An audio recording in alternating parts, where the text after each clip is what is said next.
big flashy lights, fancy music, and we are live. Good morning, everybody. Hi. How you doing? Did you miss me? I have been away. I went to the mountain and I climbed it. Quebec City has more mountain to climb than Halifax, you guys. I had a great time. I am glad to be home. Looking for something to wipe my glasses.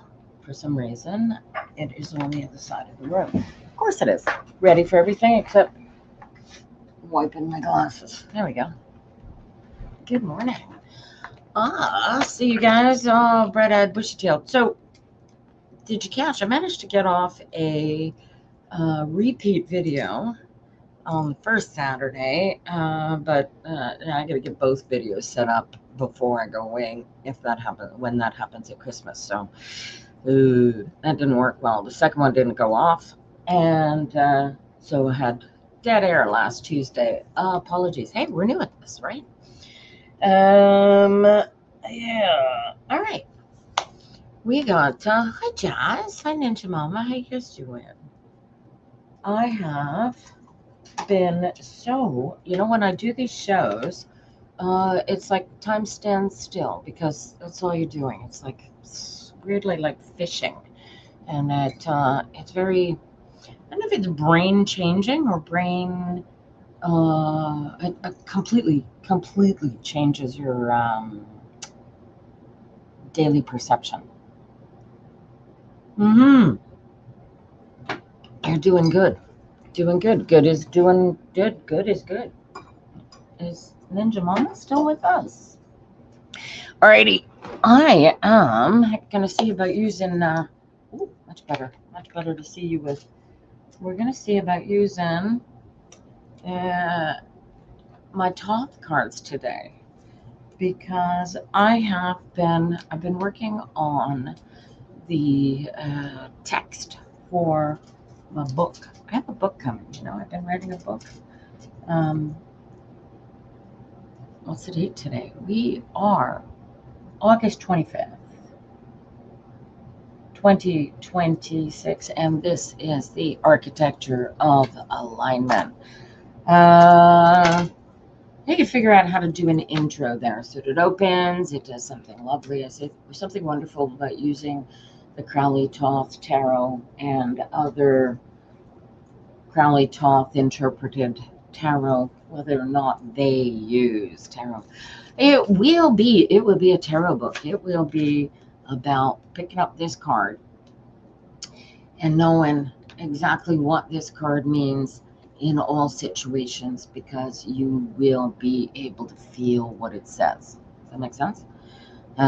So that was Crowley's intention, and with let's say 50 years practice, almost 50. It's getting on. It's pushing on 50 years, you guys, that I've had this weird little deck of cards in my hands.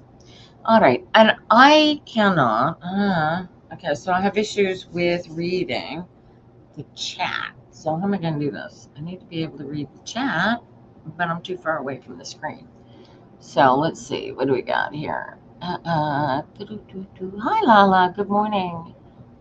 All right, let's get you guys going with this list. We are going to... Did I get my hair did? Nope. Hair's still there. Just as ratty as it was when I left. I brushed it this morning. Oh, you know what I did do? Before I went to the show, I put chalk in it. And maybe that's what you're seeing. This pink chalk.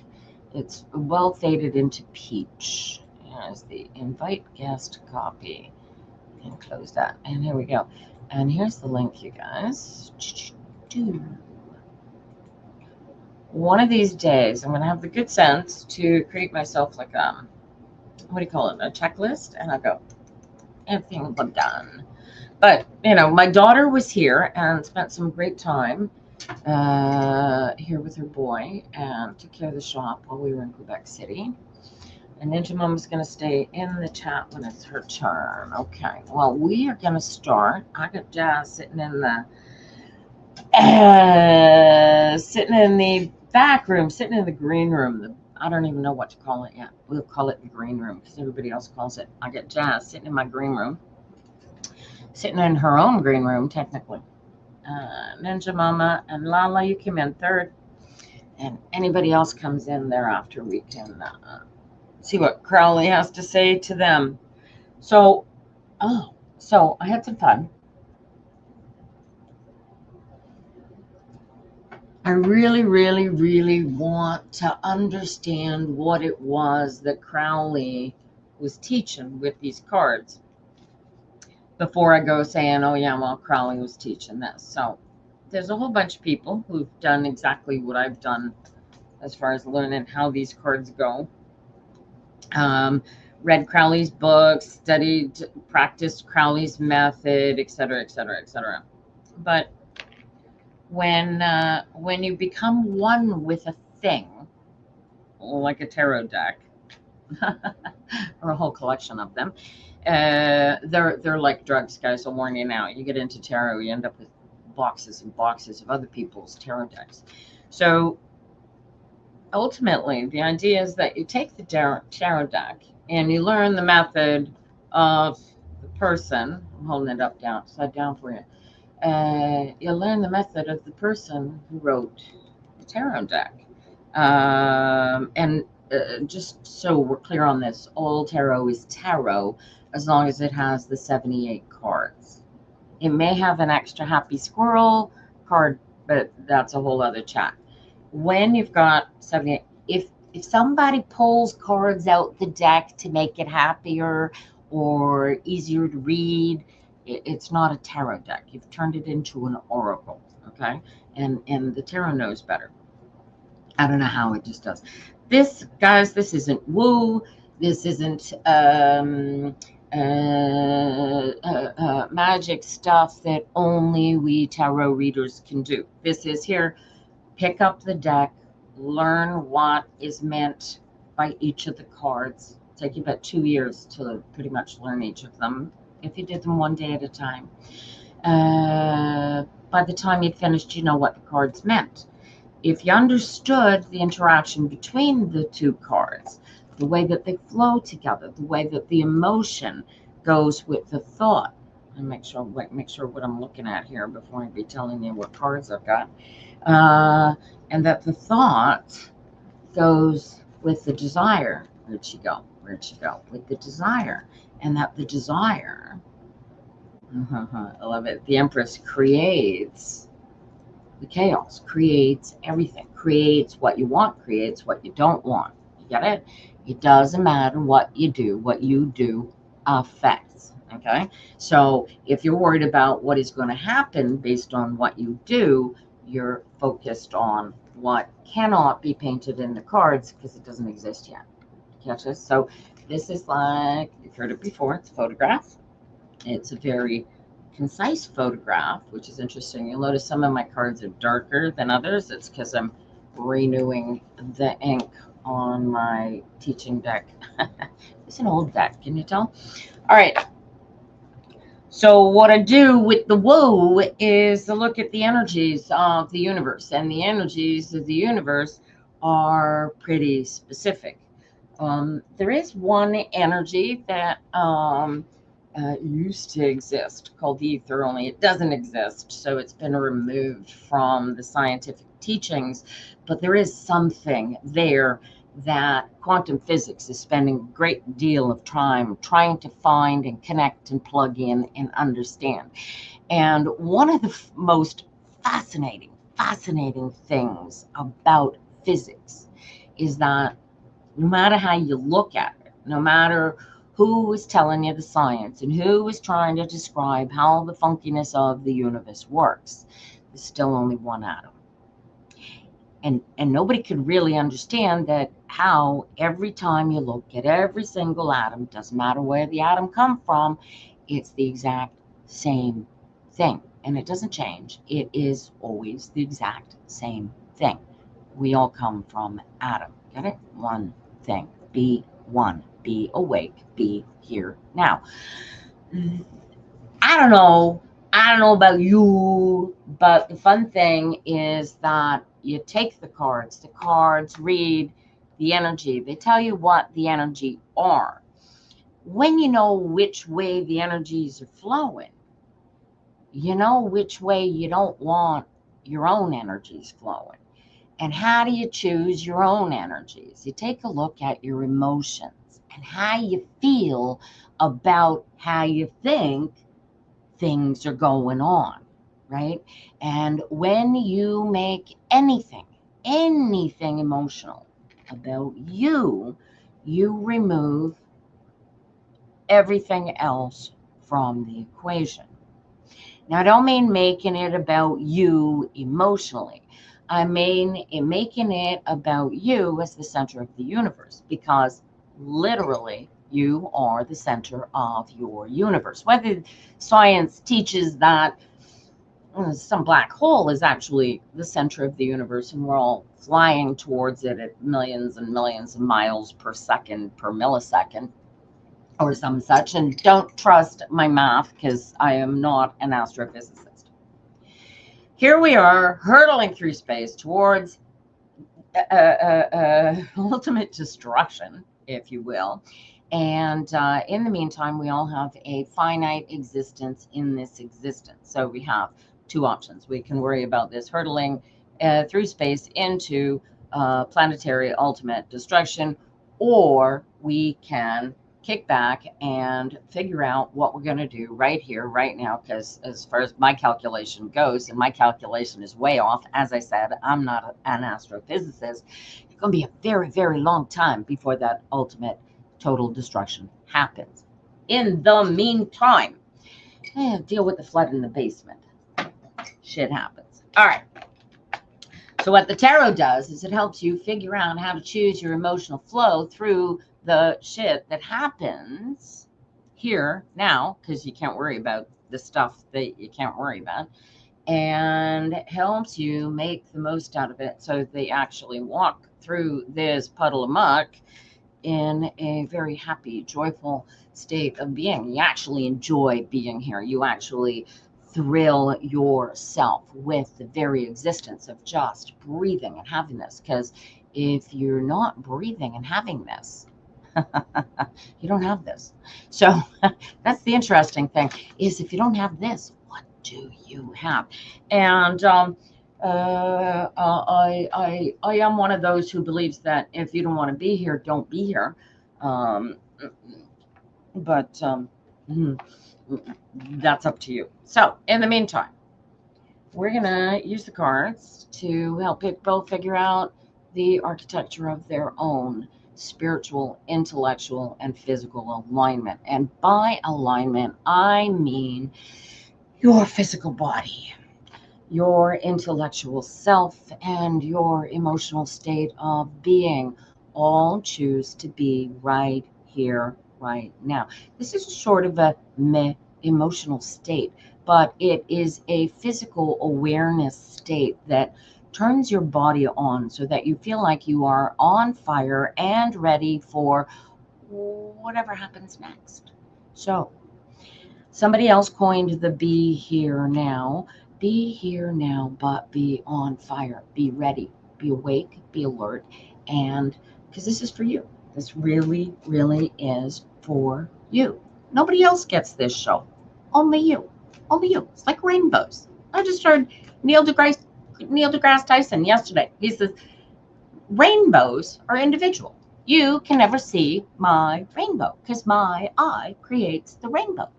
Yeah, right? So everything here, this is all being created just for me. So when you look at that space out there around you too, that is being created just for you. Now, your task is to choose how you're going to feel about what has been created for you.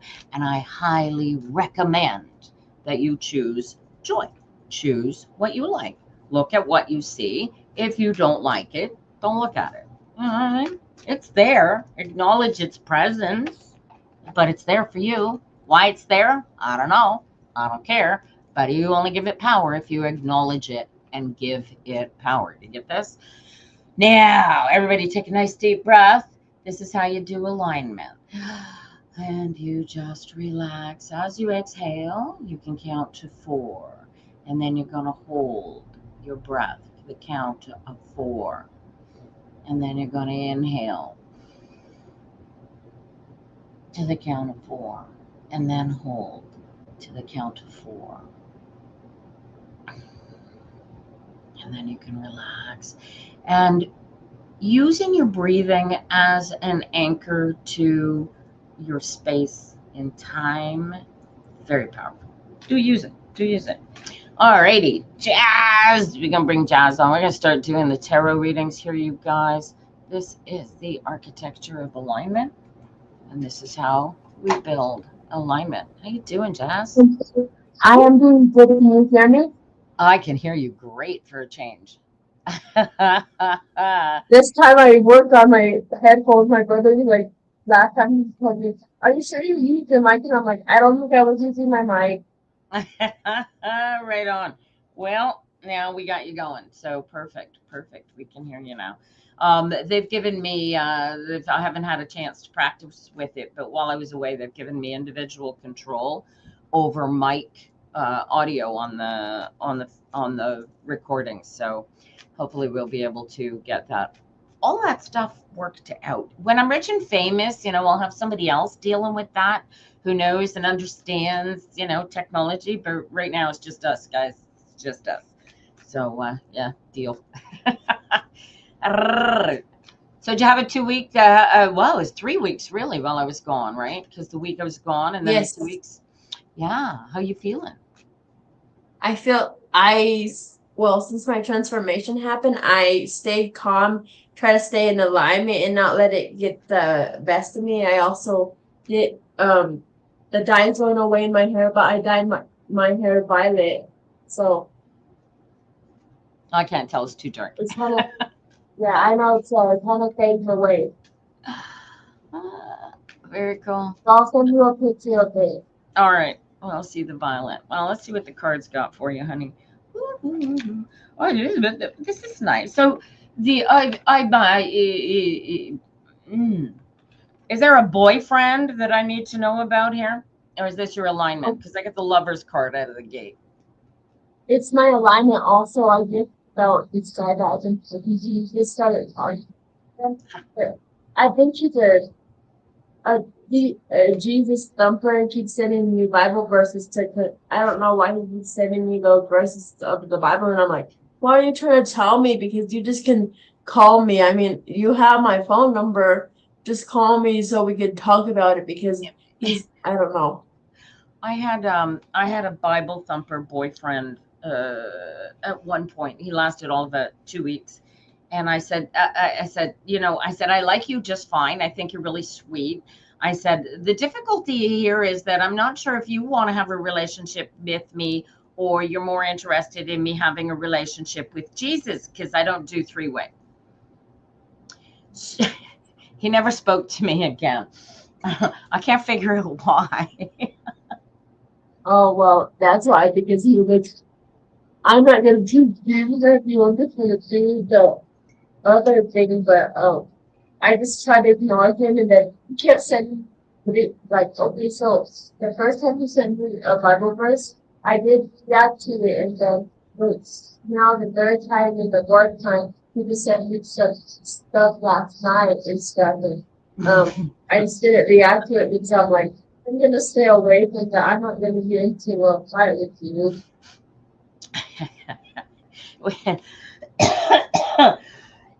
I'm joking on their memory. Okay, so a friend of mine was in Bible seminary, and he and his buddies used to actually have conversations in Bible verses. And they wouldn't write the Bible verse out. They would write to each other something like Thessalonians, whatever, minus, and they would and they would have to know what those Bible verses were to read what the message was. Hey, when you gotta know a book, you gotta know a book, right?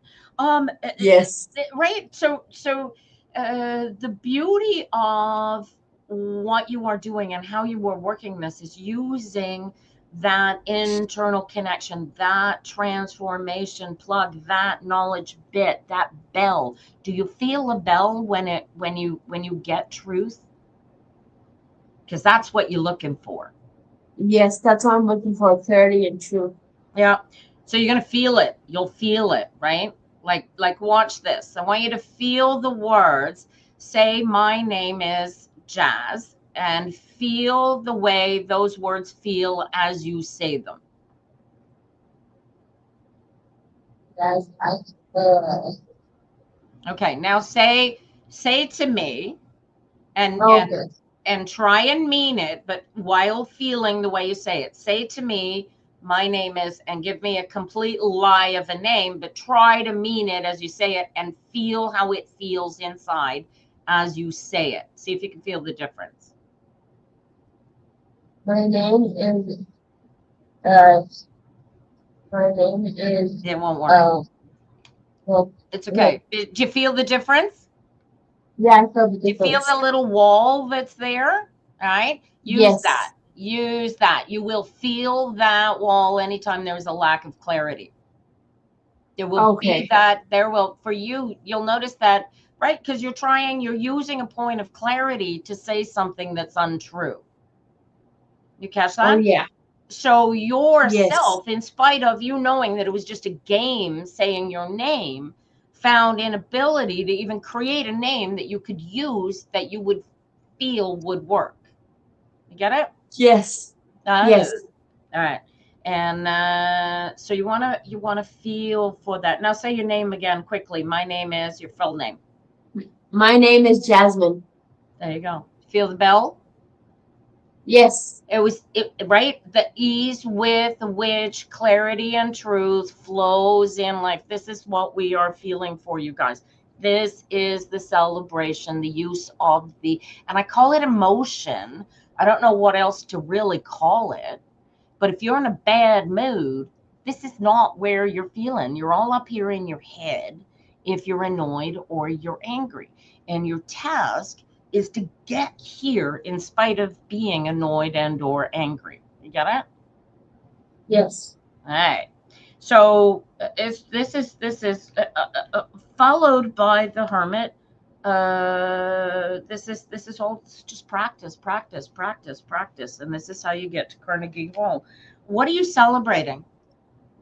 Oh, so what I'm celebrating is okay. So a couple weeks ago, I've been in therapy for the last 4 years, and my therapist says I'm finally ready to end therapy because she's gonna be leaving to another thing. So I've been celebrating that because I've been telling her since the beginning of time I don't think I'm ready to end therapy, but now I'm like I'm healed, I'm happy, I'm like finally at peace as one. Yeah, and you have an idea where you're going. Yes. Yeah, right. Okay. So yeah. Oh, this is so cool. So I love the way the cards spit this out. So here's your shadow cards are basically where your leanings, right? The Yes. first one out is the Page of Cups. This is the happiness, the joy, the freedom. How long you been seeing a therapist? Holy crap! I've been seeing since 2022, I believe. It's I think maybe since April or um Oh Jesus! Since you April were time. okay, yeah. So good 5 years Yeah. anyway. Yeah. Right. Okay.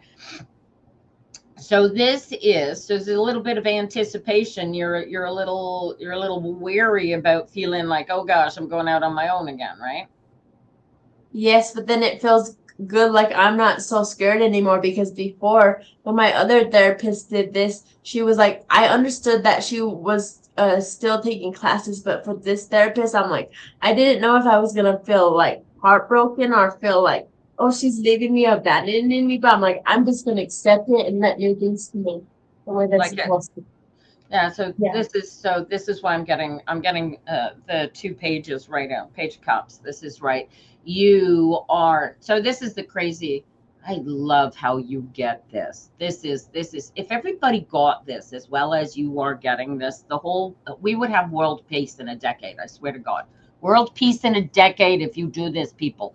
This is about actively realizing that choosing how you feel about the situation is going to create how you're going to go through the situation. And if you know it's going to be easier if you do this in, if you do whatever it is you do in alignment, it's going to be way easier on you, right? This is your active choice. Yeah. It's the beauty of it.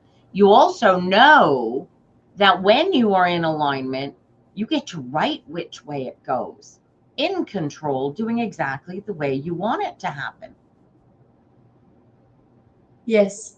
You're right. So this is the practice, right? You got to practice feeling it, doing it, feeling it, knowing Stay it, stay in alignment. right? And I am. everything new, everything gets this treatment. How do I feel about this? What do I want to do with it? Right? Do I do anything with it? Do I even think about this? Do I put any emotion whatsoever into that? And somebody goes, "Oh God, Jazz, you're so unemotional." You go, "Well, I have to be super picky about what I put my emotion into." People love it when you become mechanical about your woo. Okay, this is me actively choosing where I'm going to put my emotions. Do you understand? So, and Mhm. it's using the cards to show me how to feel which emotions are the good ones and which ones are going, yeah, no. That emotion, you're getting way too much strength. You don't deserve any kind of power. If I'm going to be angry, I'm going to be wasting my time and my energy while I could be regulating whatever made me angry to begin with, right? So I'd rather put the energy into the regulation. This is the practice. You discover the misalignment, you put it back into alignment. How do I feel? Okay. How do I feel? What do I do? How do I feel? What do I do? And it's always from here. It's always that emotional solidity making the decision. The second this thing makes a decision, you can be bouncing off the walls again. Yes. Right. Right. So this is the practice. And over time, then it simply becomes you sitting on your throne of solidity going, all right, bring it on. What comes next? What's next? What am I gonna, what is, and it's not you going to it, honey. The world will bring it to you. That is the The promise. universe will come to me.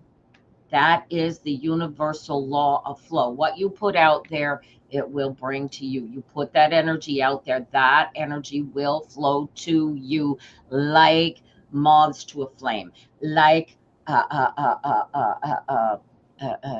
like two magnets together. That energy will come. Whatever energy you put out there. Where are you planning on going somewhere near Christmas? So, me and my family, we're gonna go on vacation. We were gonna try to go to take vacation in September, but my dad is as well, and he put it down already. So I'm not going. But then we're gonna go to like Las Vegas in October or something. Me, my brother, and his girlfriend. There But you go. also my best friend is going to Mexico in December. But I don't know with that. I don't know if it's better to go with my family or my friend because I still have to save up that money and just like get the All dates right. and stuff. I don't know what you did, but your mic blinked on me. Oh, let me Not sure. A card right out of the gate is simply just go with the flow. I've got you and your brother wanting to create memories together. Is he trying to set you up with a friend of his, or trying to avoid setting you up with a friend of his? What's that going on? his friends are both of his friends are married, so they're not single. I have no interest in his older friends. They're the oldest my brother are a year older. They're like 29. So Okay. no, none of his friends. Okay. All right. Okay. Well, there's uh, in your not so distant future, you will be required to drawing a line in the sand, possibly towards this Bible thumper friend of yours. There's nothing wrong with being a Bible thumper, you guys. You can have, if you know, if you're both Bible thumpers, then you can have a great deal of fun. It's a great book. It's a lovely book. I highly recommend everybody read it at least once. I'll warn you ahead of time. I've seen so many different versions of that same book. Good luck finding the original. So Mm-hmm. um, celebrate where you are, who you are. Use that bell, right? As far as Mr. Bible, the energy is that I'm getting is allow the ideas, the thoughts that you're getting to percolate, right? To ruminate on them, let them flow, and wait until you want the need to make a decision. Do I want this or do I not want this? When it becomes important. Otherwise, just ignore it. Do you know what I mean? Okay. Yes. Right? Like, say, for example, let me give you an example. You wake up in the morning and the weather outside is horrific, but you wanted it to be a really nice day. So now you're annoyed Yes. and you're in a bad mood because it's not a sunny day. It's horrible outside. And so you've got to stay in the house all day. Right? Yes. And the part that your brain will neglect to go to is you weren't going anywhere anyway because you had to clean the house. This was your day. You were going to vacuum and wash the windows. Yes. Right? So you've chosen an emotion that is irrelevant to your existence actively. Do you see how you do that? Yes. All right. So you want to actively focus on, I'm choosing an emotion. Why did I choose that emotion? Right? Slow it down. You want to get way ahead of your emotions. If you can, something happens and you can go, oh, look what happened. How do I want to feel about that? You catch it? Yes. And then if you've caught yourself after you've already gotten annoyed, you've already gotten angry, now how do I transform that emotion? You make it mean nothing about you. Got it? What does it mean about me that it's horrible weather outside? Doesn't mean anything. You get no control over the weather. There's nothing you can do. So why Okay. would you be annoyed that? Did you catch what I'm saying? And Yes. and that gives you more focus on the picking and choosing. That gives you more focus on the celebratory emotion. And watch this. Sometimes sitting down and bawling your eyes out is up.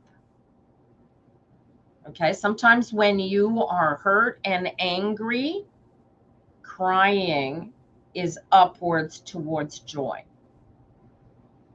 Right? True. You don't want to, if you're really angry, you're really annoyed, you don't want to take an emotion that you have to physically feel or want to physically feel, okay, and stuff it down, because that's going to create, you want to take that emotion, either feel it out so you don't feel it anymore. So in the example of crying, you just cry until you just cry out all the crying about that emotional thing, or you transform it. And how do you transform it? You turn it into, instead of being sad or angry or frustrating, you turn it into the opportunity so that it becomes, oh, and I know these emotions now. Now I know how to control them. Do you get that? Yes. It is crazy nuance. And then the two princesses that come up, the Page of Cups and the Page of Swords, become much easier to feel your way through. How do I feel and what am I going to do about it? You get it? Yes. What? Good luck. So, Thank you. there you got two options with Bible Boy. You know, you could play Bible verse with him, or you could ask him, who do you want me to have the relationship here with, you or the guy in the book? Because he's really cute. by all standards. Apparently, this man is one of the most beautiful human beings that walk the earth, dude. You can't compete with the JC. Okay, there's no competing with this, Yes. right? Mm-hmm. And you know, he'll figure it out pretty quick. You know, if he's there because he wants to convert you to being one of JC's disciples, how could you not? That's easy enough, dude. Nice guy. I like the walk he walks. It's like said, are you going to deny the Dalai Lama? I wouldn't deny the Dalai No. Lama either. You know what I'm saying? Like, hey, it's JC. What are you going to do? JC's the bomb. So let's talk about you. Are we having a relationship, or are you just going to thump me with the Bible all day, every day? I remember like last week too, he sent me this stupid thing about uh right before this chat he was sending me a bunch of videos about self love and I'm like, what the hell do you want from me? And then he sent me this other thing about being highly sensitive. I almost stopped. I was doing and told him, if you don't want me to be offended, why I said, yeah, we must be all highly sensitive. I like said it with no emotion when I talked to someone. What the hell do you want from me? Like, do you want me not to express my emotion? Do you not like me? Do you just want That's to like, yeah, Yeah, so yeah, so it's right. You got to feel your way through it. The easiest thing for you to do is like, do I like this person enough to even put my energy into them? Start there, right? It's like true. somebody said to me yesterday, you know, people change. I said, yeah, people change, and some people change, and I don't really care whether they've changed or not because I'm beyond that person. I have no connection nor reason to have any relationship with that person at all, at all. And they created that situation. And they said, but that person is really nice. I said, that's wonderful. I hope they die. Really nice person. But I have no space for me to have to go and do anything to make space in my life for that person because there is no connection. There's no there's no benefit to them, to me having a relationship with them. And there's no, I said to them, I said, look, I spent a great deal of time reconciling so that I could have a relationship with my sister and my brother and my father and my mother on a level equal basis. That was a lot of work, but that was work in me and it had nothing to do with them. You know what I mean? Whether they changed True. or not was irrelevant to how I changed me. So if I'm going to change me and how I feel towards another human being, it's going to be because I have reason to put energy into that person. And True. that's, catch that it's all Yes. crazy nuance. It all comes down to this is all about you living your best life. Don't let anybody else come in just because you're unsure and tarnish your space, right? Get sure. True. How do you get sure? Get one and really look at it, right? Give it time to Yes. percolate. Sometimes people come off and it's the wrong, the brain has a very bad habit of looking at something and going and creating a based idea based on preconceived notions that you had set up as you were going through life. Okay. And every single True. one of those preconceived notions, unless you turn them off and tell your brain, no, we're not running on any preconceived notions. We're going to erase every single one of them, and we are going to decide brand new on every single think, every single feel, every single thought from here to death is going to be decided on brand new, no preconceived notions. And you can program your brain to do that. All right. And then once you do that, she says it. I don't know if it was easy or not, but that is you do it, and then all of a sudden you're in a situation where you are looking at something that you put a great deal of time, effort, and energy into, and you were going, do I want to continue doing this? And you look at it and you go, no, I really don't. I put a great deal of time into it. Um, I am able to do the what I wanted to do with that. I'm really bad at it. I have no talent in it. Do I need to continue doing it? And I don't. And in spite of the fact, well, somebody will say, well, how come you stopped doing that? Well, because I didn't want to do it anymore. Right. And it becomes a total cycle of lifting you, raising you, focusing you on the things that you want for you all day, every day, right here, right now. And Keep then, your alignment as one. yeah, you got it. Hey, this is not the Read for Jazz All Day show. I got a half hour. Oh, Yeah. good heavens, Jorlin.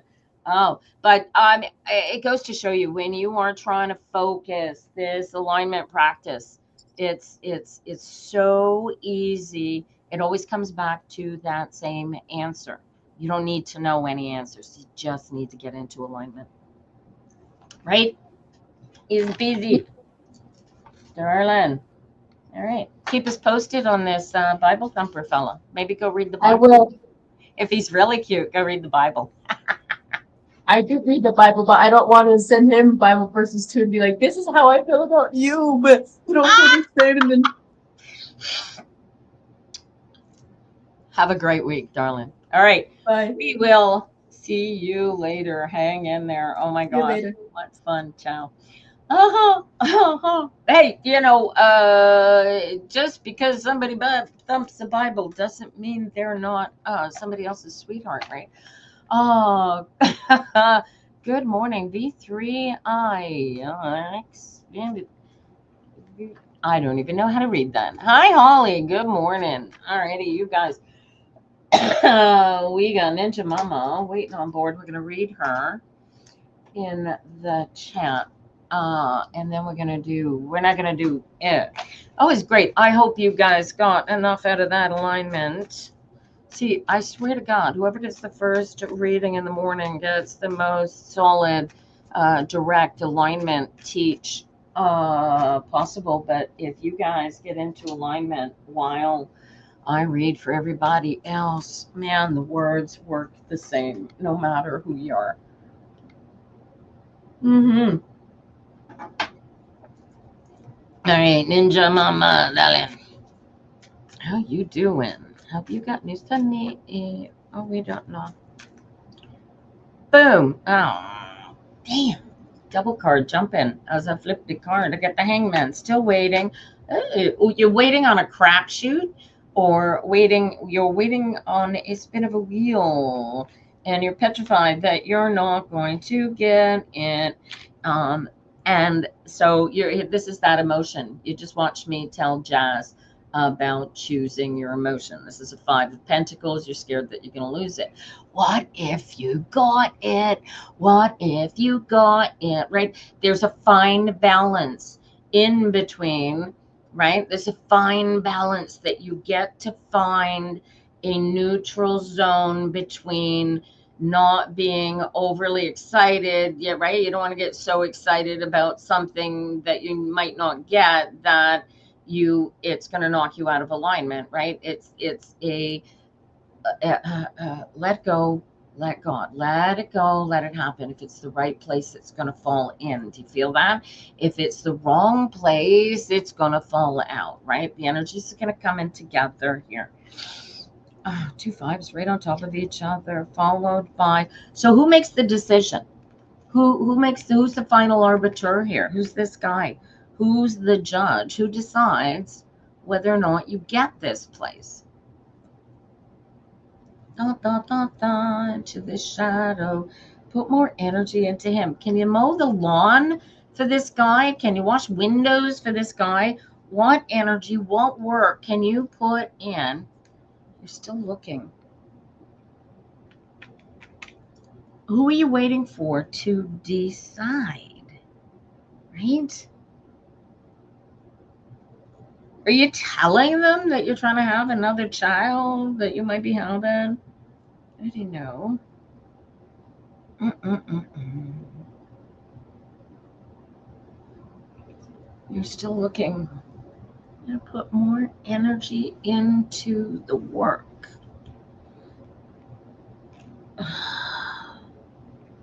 Is there? You haven't messaged anyone yet. More energy. So this guy holds the key to your garden. Very slim pickings. Who is this guy? Is there somebody? I don't know. Does this guy get an empty mansion that he needs up kept, and your family could like leave and go stay in a motel when he's in town for the 2 weeks when he's in town? Like, what is this? Put more energy into the work, into the building, into the physical creation, into the physical coming together. It's like there's a partner here somehow in this arbiter dude. Like, who is this guy? Maybe you haven't met them yet. Maybe, right? And then I get the Eurofin. So you're getting closer. It's cleaning house. Does somebody need a caretaker, house cleaner for the? Is there a position as a caretaker, house cleaner? Person. I mean, like you're going to be home all day, every day with a slew of your own kids. Like, this is a signature. This is writing. Something. I don't see you writing a book here, Beck. You are currently cleaning his place. Well, this is the guy. Talk to him. Tell him we need a place. He must have a place. Talk to him. Get creative.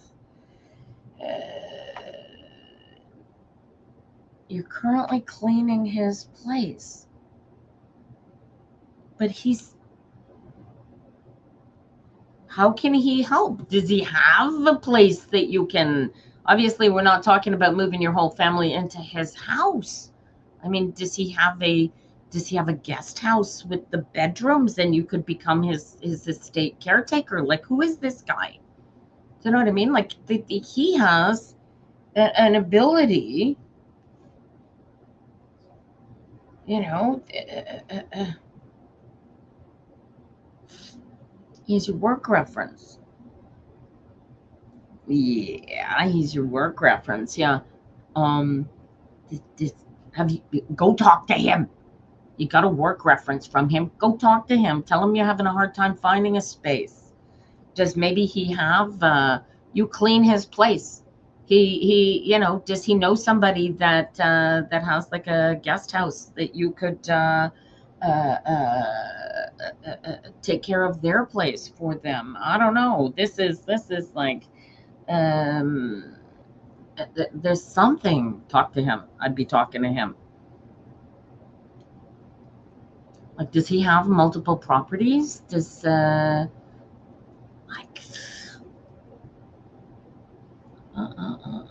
don't even know what to do with that, darling. That is so neat. And right, and it's looking in the creeks and the crevices, and then I get the 3 of Wands. Does he have? He doesn't. Okay. So does he? So what's the connection? So how is he push or shove over whether you get the place then? If he's your work reference, right? Like, how does he have, right? Like, he says, oh yeah, no. She keeps my place really clean and blah blah blah. She's your work reference. How is he have any power or connection to whether or not you get a place? Your man's best friend. This guy is your man's best friend. Is he in a position where he can't be seen as being your man's best friend because conflict of interest or something, and so he can't pull a string for you guys? Is that what I'm looking at? What is this? Oh, dude.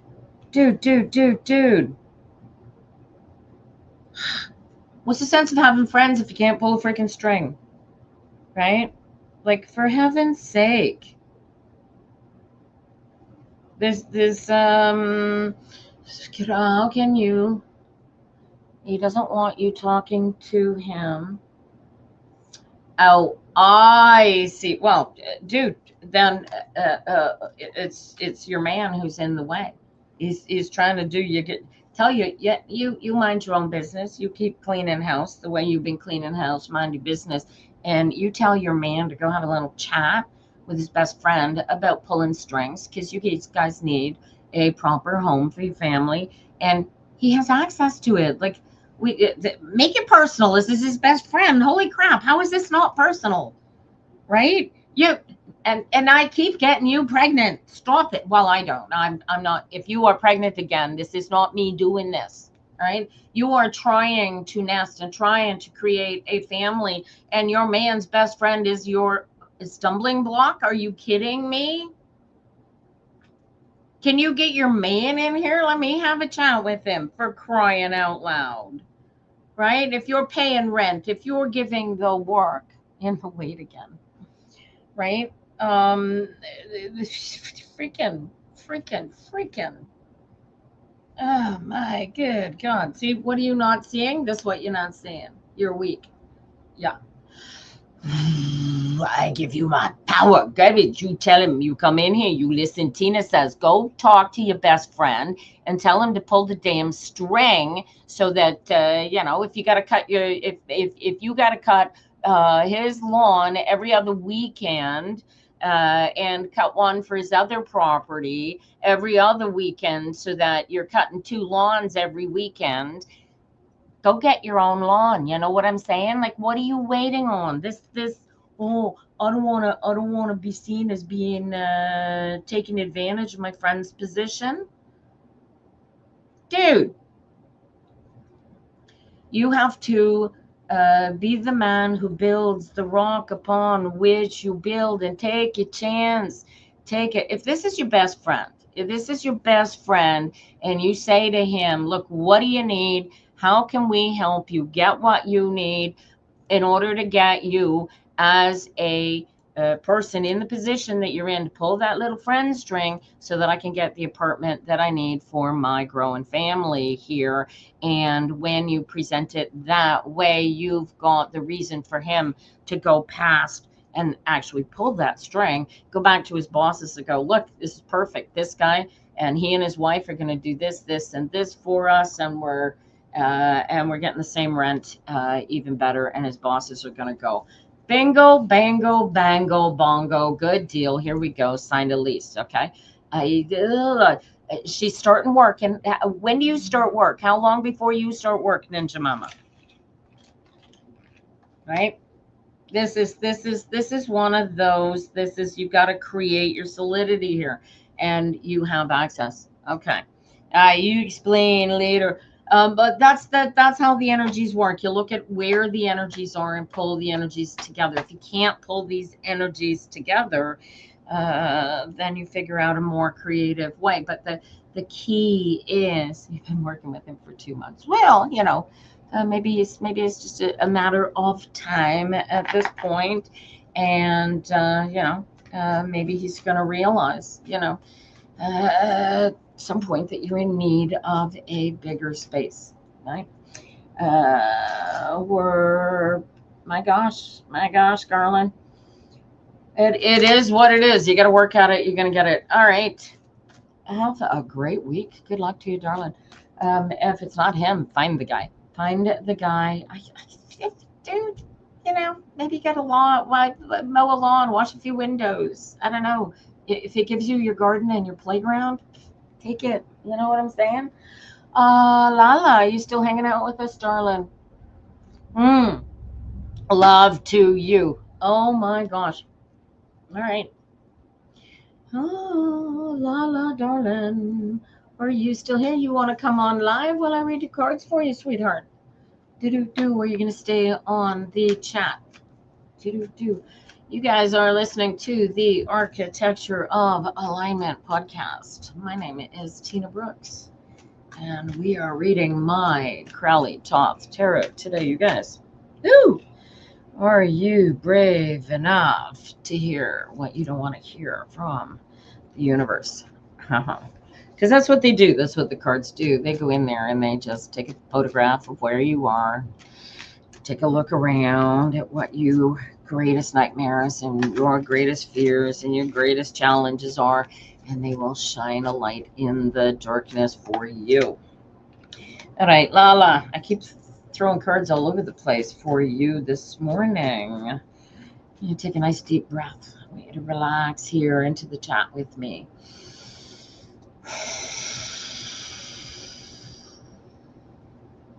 All right.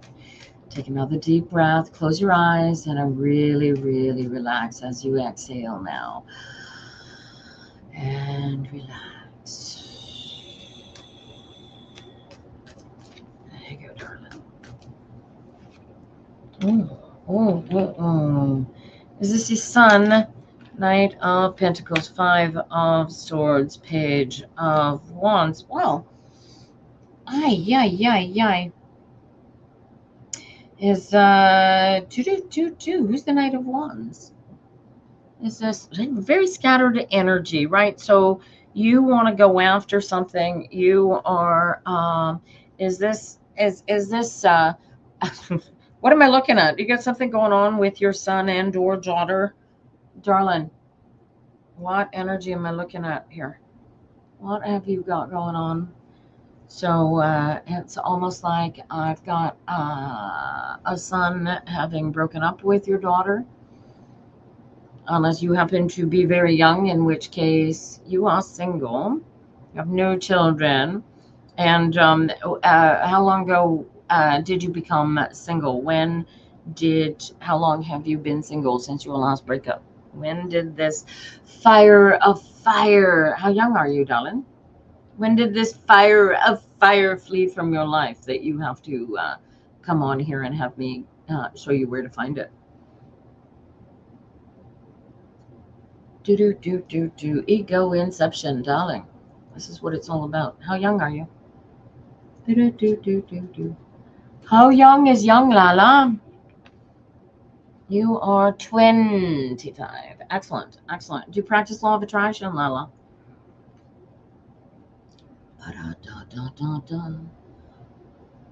K5G, K-Fig. No, I'm not sure quite why you're laughing, honey, but I will. You do practice law of attraction. All right. And so was there, what is the loss? What is this?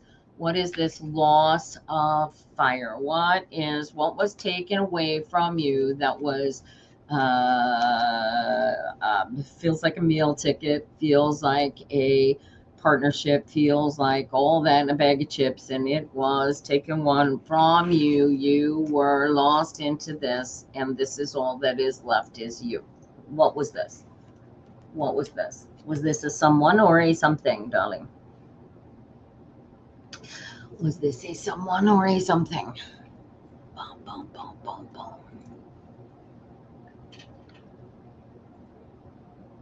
Is this a someone or a something? So this is whoever. It was a something. Okay. And you lost your job. So yeah, so you lost your job. This is all you have left. I want you to take a nice deep breath, and I need you, Lala, to feel the words I am as you exhale. And I want you to become one with the words. I want you to feel the power of the words. I want every cell in your body to feel the power of the words I am. And I want you to do this for a couple of seconds. And I want you to tell me if you can feel the power of self where you are right here, right now. Because this means nothing about you, right? This was just a job. This means nothing about you. Do you feel the power of what I'm telling you here? This is way too much baggage for you to carry. This is not yours. This was them. Do you get this? You need to drop this. This needs to not be your focus. As long as you've lost your job, this is the space that you live in. I lost my job. I lost my job. I lost my job. I'm looking for a job. I need a job. I am a job. I am a career. I am a person on fire. This drags you down. Do you get this? This needs to be erased from your existence. This is a starting point. This is not an ending. This was somebody else pulling the rug out from underneath you. Do you understand this? This wasn't you. This was them. This means nothing about you. Can you feel this shift in power? This is a starting point. You need to put your foot down and feel this energy and not this energy. I am. I was. I am. You feel the difference, darling? Because it gets better. Because once you're here, you feel the shift. I want you to do, you need to actively shift this, because once you are here, this is your starting point. Now, how do I want to feel about this? I want to feel anticipation. I want to feel excited about the new job that I am going to find. And I am going to find, why do I want to transform the job seeking, right? This guy's got the job out here for you. Here's the fun part. You have the power. You have the skill. Somebody needs you to help build this. You get this? This is a, Jesus, this is a calling, sweetheart. This is an absolute calling. Somebody needs your skills to build what they want to create. You're in nonprofit, are you not? Look at this. This is a total give and take. He needs your skills to bring his energy into reality. Who's this guy? You need to find this guy. This is the money guy. Is this the government? Is this right? Can you write your own? I don't have writing going on here. Did I have a page? I got a 10 of wands. This is your challenge. This is your jumping off point. Can you write a grant? Do you know how to write a grant application, Lala? Bloody hell. Do you know how to write a grant application? Girlfriend, I don't know where you are, but this screams of, if you know how to write grant applications. Are you in Canada? You can write. Are you in Canada? Dude, if you're in Canada, you can make a small fortune right now. We're talking grant applications. These things are complicated, right? It's give and take, right? You get the money. You need the money. I can help you get the money by writing grant applications. And I get 5% or 10% of whatever you get. No? Does this not suit you? I don't know, right? But look at this. And this all over the place. Like, I don't know. Keep looking for the job. But you can do this sort of thing. But you're not in Canada. So that's unfortunate. But whatever country you are in, right? There are organizations looking for you to work with that need you to do what you are good at doing for them, right? You could find that guy. You got to find that. There's a guy that needs what you know how to do so that he can do it. What does he need you writing? Right? That's where your comfort lies. That's where your legacy lies. Look at this. And then you're just going with the flow. And you wanted to travel. Look at you traveling. Look at this. The traveling in comfort, traveling in the way that you meant to travel, building, creating every step of the way. But you're the only one holding you back, sweetheart. You are the only one holding you back. And how are you holding you back? Because you are stuck in the past emotion rather than being in the anticipatory flow of finding this. This is sitting here waiting for you. All you got to do is find it. You just got to drop that emotional flow that's keeping you from moving forward. Put your focus on what you are supposed to be doing, which is it writing a grant? Is it finding the organization that does the grants? Like I don't know. I don't know your field. I don't know what you are good at, but and then I get the devil coming up. Girl, the devil is in the details, right? Your details. This is, and look at you on fire. Look at this, the king. And this is you being exactly who you know you are really good at being. You know what I mean? This is change in the world. This is creating the change that you have always known you were good at creating in the world. And but you got to not worry about the spilled milk, right? It's the spilled milk that you're fixated on that's keeping you from moving forward, right? And we got to get that energy out of there. And how do you get that energy out of there? You meditate on who you are, where you are, and where you're going, not where you came from, right? Right? You've been given a huge opportunity to pretty much write your own pathway towards where you are capable of bringing your skills, you know? And so this is how you're going to find it. But you got to find it, you know? Da, da, da, da, da. Sound good? Wow. Wow. Girl, I swear to God, every time I read for you, these cards get closer and closer and keener and keener. But who's the money man, right? Is that USAID? Is that the Red Cross? Is that the Canadian government? Is that the, I don't know, is that the Ugandan government? Is that some Christian NGO? Is that you developing a brand new thing to do the change, the thing that you want to see happen in the world, right? And feel your way through it. Do this meditation. Really feel your way. How do I want to do this? And you will tell yourself. You will, if you're in alignment with yourself, honey, you will tell yourself exactly what you need to do, exactly what you are missing. It is the craziest damn thing in the whole world, you know.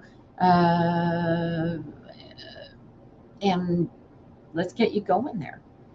You haven't been told you've got a huge destiny. Lala, you too, dude, you came here because you have a huge destiny.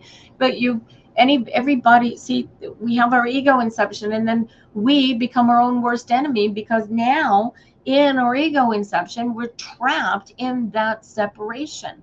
But you heal that separation and your destiny becomes infinite, darling. This is, you have the hugest destiny you can possibly put your efforts and energies into creating, darling. And don't let anybody else tell you a different, because they are a liar and a piece of dirt if they tell you that you are capable of anything less than everything that you imagine. But you got to do it. You got to get in alignment with it. You got to make it happen. And everybody in their power will try and stop you. And you got to want it so bad that you're going to make it happen anyway. And how do you make it happen most easily? By getting into alignment. It is, people like, we watch people go from being absolute nobodies to absolute everybody's in a flash of a second. And nobody talks about the 15,000 hours of creation that went into creating that being. You can be and have everything that you want. All you have to do is start right now. You get it? And the alignment will carry you. It will give you the wind you need beneath your wings. All you need is you. You are your most powerful power in the universe. And once you know this, once you own this, some people are going to think you crazy. You think you mad. What you mean you think you're a goddess? I am the finest goddess you will ever meet. I am really good at what I do. And when I stay in alignment, you can't stop me. You just can't stop me. And you throw something at me, I'm just going to skate around it. I'm on flying rollerblades. Surf whatever comes and stay in alignment with what you want and where you're going, and be who you are and where you want to be based on where you are now, right? You get this? Like, I'm not saying live your life like you're the billionaire that you are, but live your life like everything that you need to put into place to become that millionaire gets put into place, right? Billionaires have systems. Do you have a system? Billionaires have employees, and until you have systems, you can't very well have employees, right? So there's a step. You can become a brain surgeon if you have the talent, the physical ability. You can become a brain surgeon. Yes, it's going to take you 15 years to become a brain surgeon, but you got to start now, right? I can play guitar. I have zero talent. I will never be Jimmy Page. But I put 2 solid years of 1 to 3 hours of practice every single day to learn how to play the thing. And guess what? I can play a guitar. I play a crap guitar. I do not have to be in alignment with not being a guitar player. But I tried, and I can play a guitar. I'd have to, trim my nails to play it, and my fingers might bleed tomorrow morning if I played enough without breaking myself back in. But you get the idea, right? Do not let anybody, especially you, hold you back. And right now, you really got to focus on being what you need to find, you need to create, you need to know that you are in the process of creating your next opportunity. You are young, you are able, you are intelligent, and what you don't know, you can learn. Feel the truth of where you are. Girlfriend, you have 75 years ahead of you before, as long as you take care of that machine that you are walking around living in. And unless you've got a short plug pre-programmed in your matrix, you are easily going to live to 100 years old. And in that time, you could easily have 3, if not 4 lifetime careers. Do you catch me? You can have anything that you want. Look at this. I get the wish card jumping out of the deck for you. All right. This is your go around. Don't let anybody, especially you, tell you you can't have it. The very energy is the key thing, darling. Stay in alignment, and nothing can knock you off, right? Not even an ability. You are not your inability to pay the rent. You are not your inability to, it's what I think about this, right? Like, you're coming to the end of your money, you're starting to get nervous, right? But you have opportunities, right? You can if there's you can fill the money coffers with temporary positioning. You know what I'm saying? Like and oddly enough, things like that can go a long way. Take short term, something is going to fall into place for you, but you've got to know what you want to do, where you want to go, and why you want to get there. And I want you to lay it out for yourself energetically so that you're going after it. And if your job that you take fills the bank account so that you can pay your rent and eat, then that's what it does. And you work extra time in your off time on making your career, your desire, your dream, your goal happen. But it's step by step by step by step. But it's out there dreaming for you, Lala. You just got to go make it happen. You get it? Love to you, darling. All right. I got a Holly waiting in the wings. Holly is not currently on screen. There she is. All right. We're going to bring her in, and her mic is on hold too. You are listening to the Architecture of Alignment podcast. We are live on YouTube at Pepperfire Tina. And here's Holly sucking back on the coffee. Tea. It's tea. There you go. Looks a little chilly there this morning. We've had rain for like the last 3 days. Thunderstorms, rain. I like rain, but it's definitely made the temperature go down. It's probably in like the mid 60s right now. Apparently that crap is. I don't know. I don't understand. Greg said to me the other day, "Is this? Yeah, this wind coming up from Texas, and all of a sudden it got cold and wet." I'm like, Texas can keep their crappy weather, okay? Like it's midsummer. It should be sunny and beautiful. So No, I get how come you're it not at starts work? getting cold here. How come you're not at work? Because there's a break in between the summer program and the regular school. Oh, nice. You get a bonus. Is that like a paid vacation or unpaid? No, it's not. Yeah, well, unpaid vacations are cool. I get unpaid vacations, but I don't get vacations. So Right. I mean, I get to go to Quebec City though. That was fun.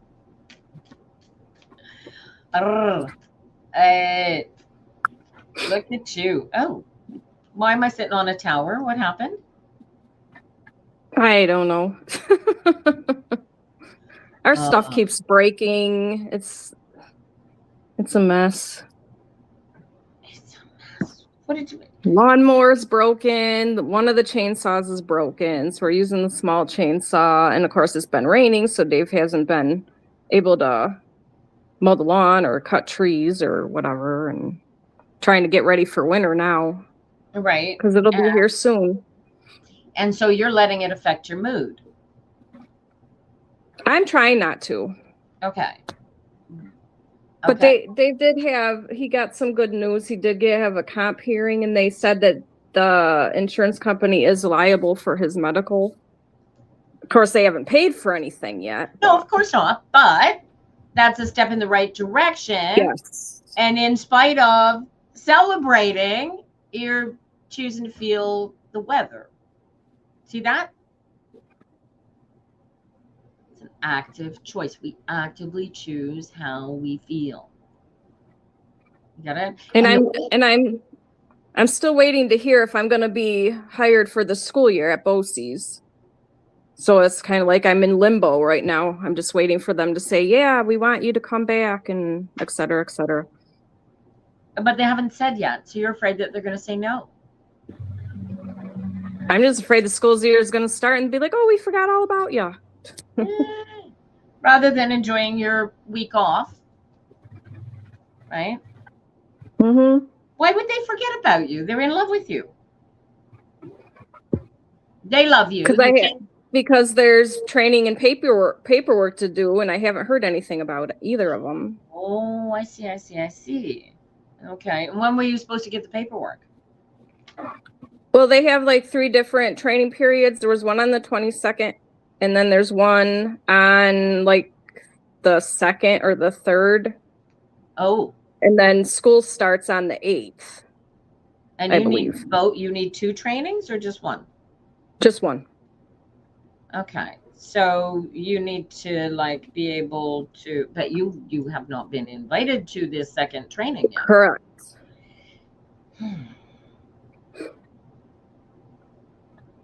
And your concern is that you're going to be cut loose and somebody else is going to get the job. Right? Yeah. So what happens if somebody else gets the job? What do you do then? Then I got to go back to subbing, being on call, being as needed, and which covered the ish in the meantime, right? Right.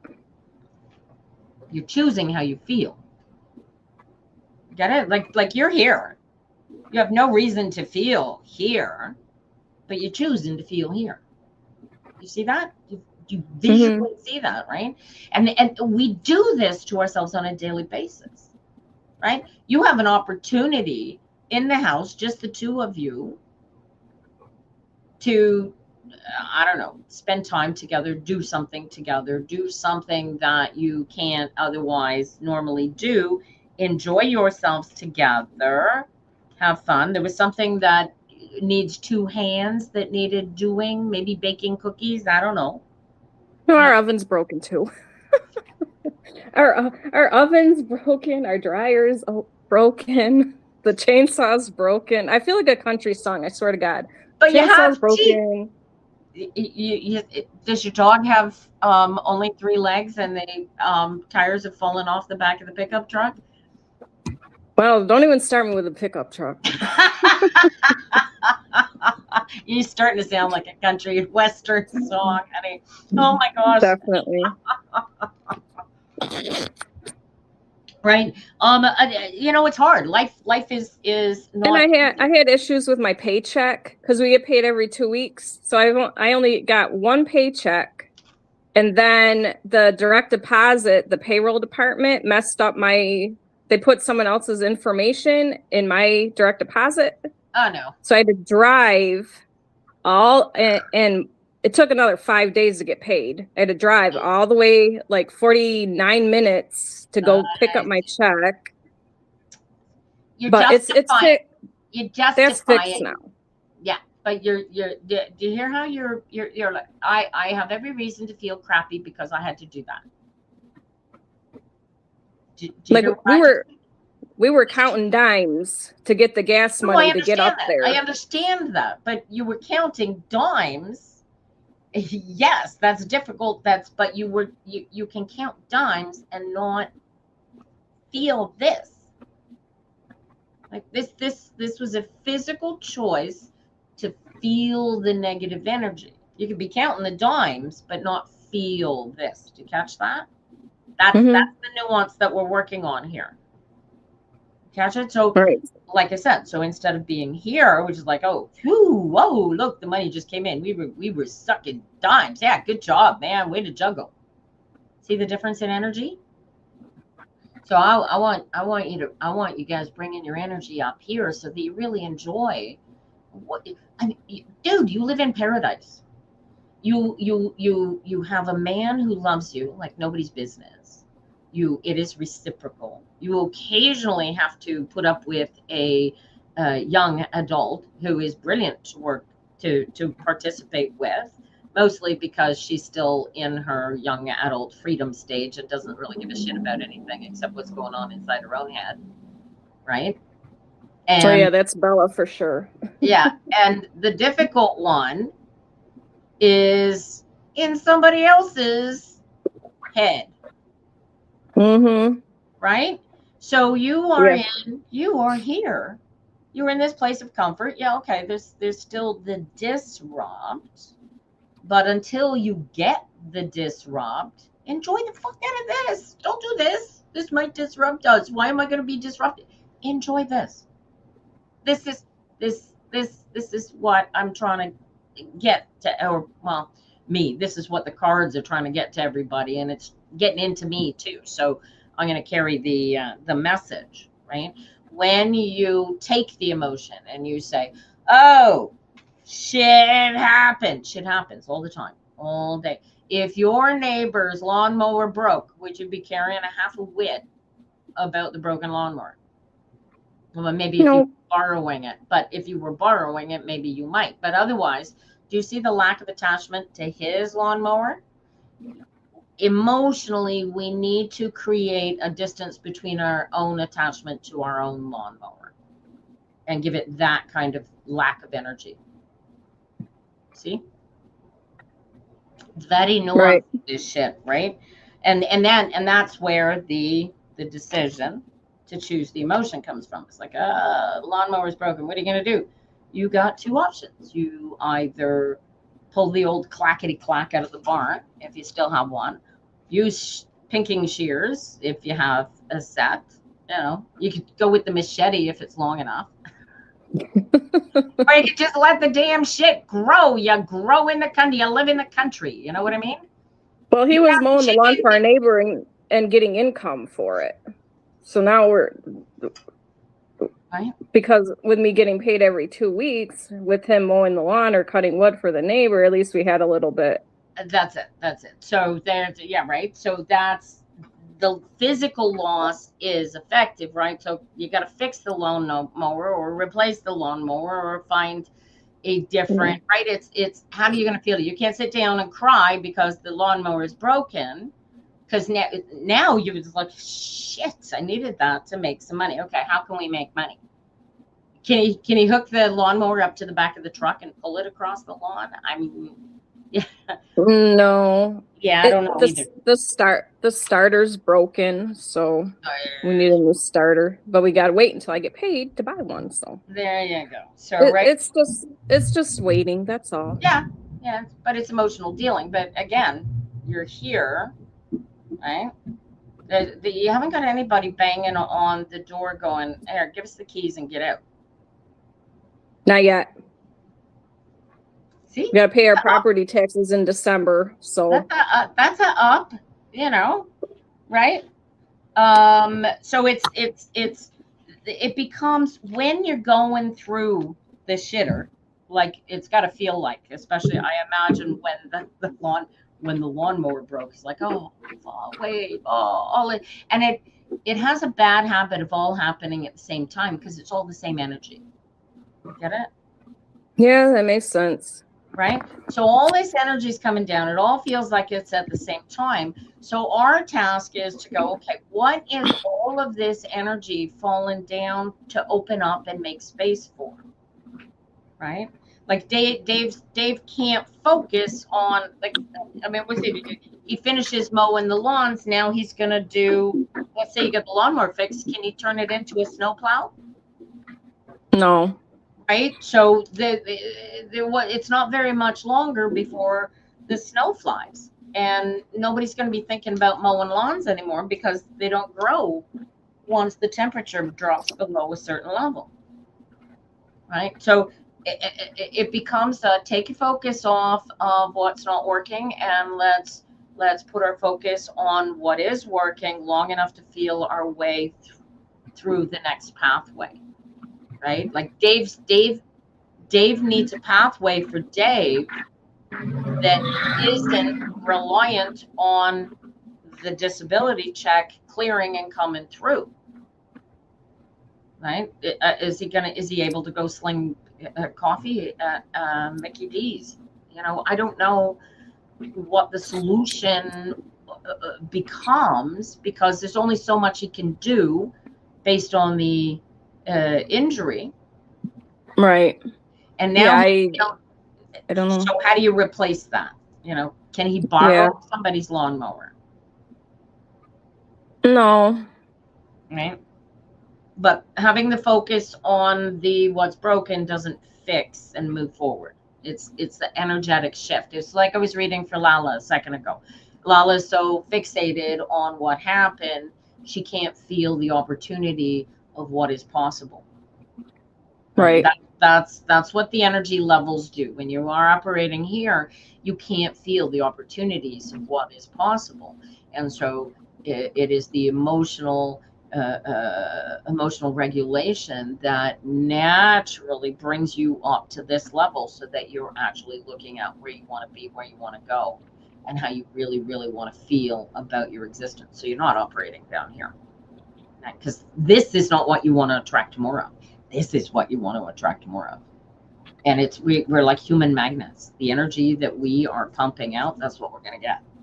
So if we focus on this energy, what are we asking? I mean, this is the same energy. That this is the damn card of this is not what I expected.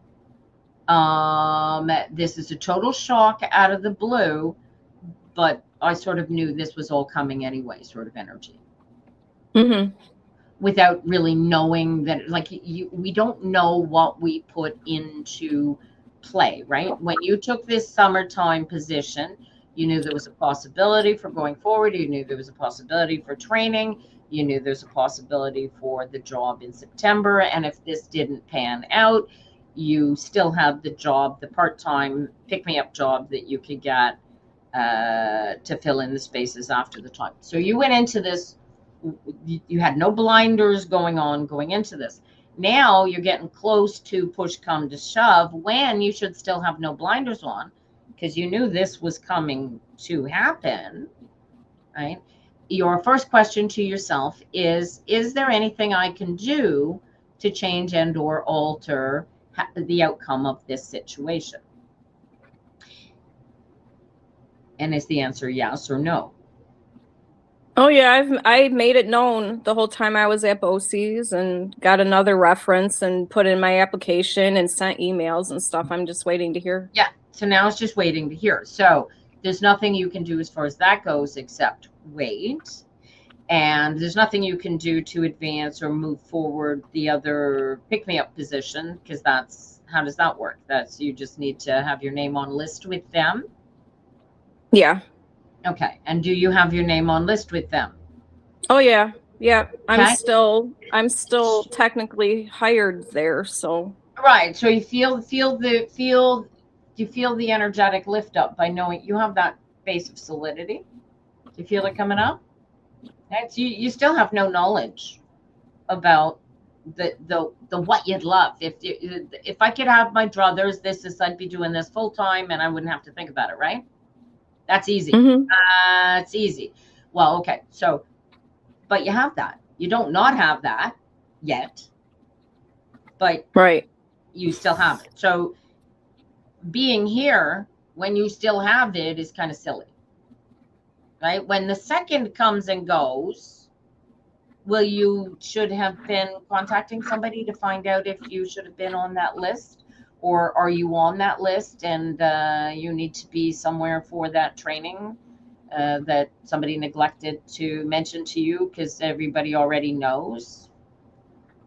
I don't know. Feel your way through it, right? Find the reality of all, dot your I's, cross your T's, find the reality of it. If you should call somebody, you should call them. If it is simply emotional regulation while you wait, you should be waiting in this emotional state, not in this one. Because this just attracts the crap, right? If you're up here in anticipation of what great might happen, right? The great might be, oh, you don't want to be full-time during the school year with BOCE because blah, blah, blah. But you don't know that because they're different during the summer. You get it? But you don't know that. So if you're operating down here and then you don't get it, watch what happens. Oh, I didn't get the job that I wanted. Now you're down here. Right? You wonder why people go into Great Depression. Is they live their entire lives in anticipation of negative emotion for no particular good reason. When you could be living here, right? How's your clematis growing? It's pretty much not. Right, because of the rain. Yeah. Yeah, the sun's gonna come out. It hasn't bloomed in a while. I have to put some more mulch in the bins, for the winter to protect the roots and everything. But. Yeah. Right. So it's if the clematis dies, right? You put all that effort and energy into the clematis. Is it going to take your emotion down to here if it doesn't survive the winter? Right? We pick and choose where we put our emotions. We can live here in a state of constant anticipation of what's going to happen next, right? Or we can live here in anticipation Dread. of the negative, right? And then when the negativity happens, it gets worse because we were already down. We were dreading this. Yeah, see, now I've got justification for living like, because now I didn't get the job. And look how I'm justified being miserable. And this is what the brain will do, right? So why do we do that to ourselves? I have no idea, right? We will make ourselves suicidal if we let ourselves, right? And people go, oh, I'm depressed. They want to put me on drugs. I've got all of this. Okay, well, if you need the drugs to help you deal with yourself enough that you can figure out that you are emotionally doing this to yourself, right? You've got all the reason in the world to be celebrating, and you are miserable and unhappy because that is my be all and end all. But you weren't anticipating you were going to get that anyway. You knew all along that was a crapshoot, and you were just hoping beyond all hope that you would get that. So why didn't you get that? Right? And you look at it, right? Let's say Boise turns around and they say, okay, well, we're not going to bring her. Why not? Because you don't have that early childhood degree, and the other girl does. See the difference? And that's got nothing to do with you, but everything to do with them. right? But they've got a complicated situation where they are all in desperate need of people like you who are really, really good at working with kids, neurodivergent and otherwise. Right? So Yeah. your task then becomes, if you don't get Boise and you end up back at part-time, then your part-time needs to be found finding a way to be doing that early childhood education that you know that you want to be doing. And it starts now, right? Secondhand bookstores will get you the textbooks that you need to get partway there.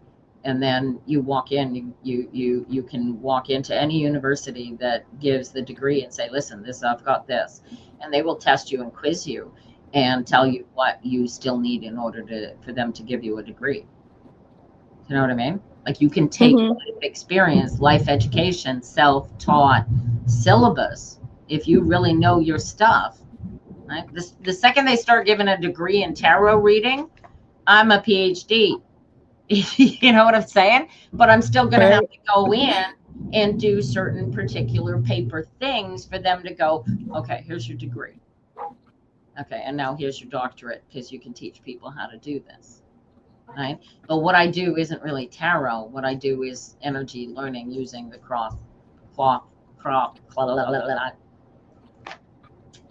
Crowley taught to feel the energies in order to program the direction that you're going to feel your way through life. And that is based on the teachings of the Law of Attraction, Course in Miracles, and all those guys teaching that stuff before me.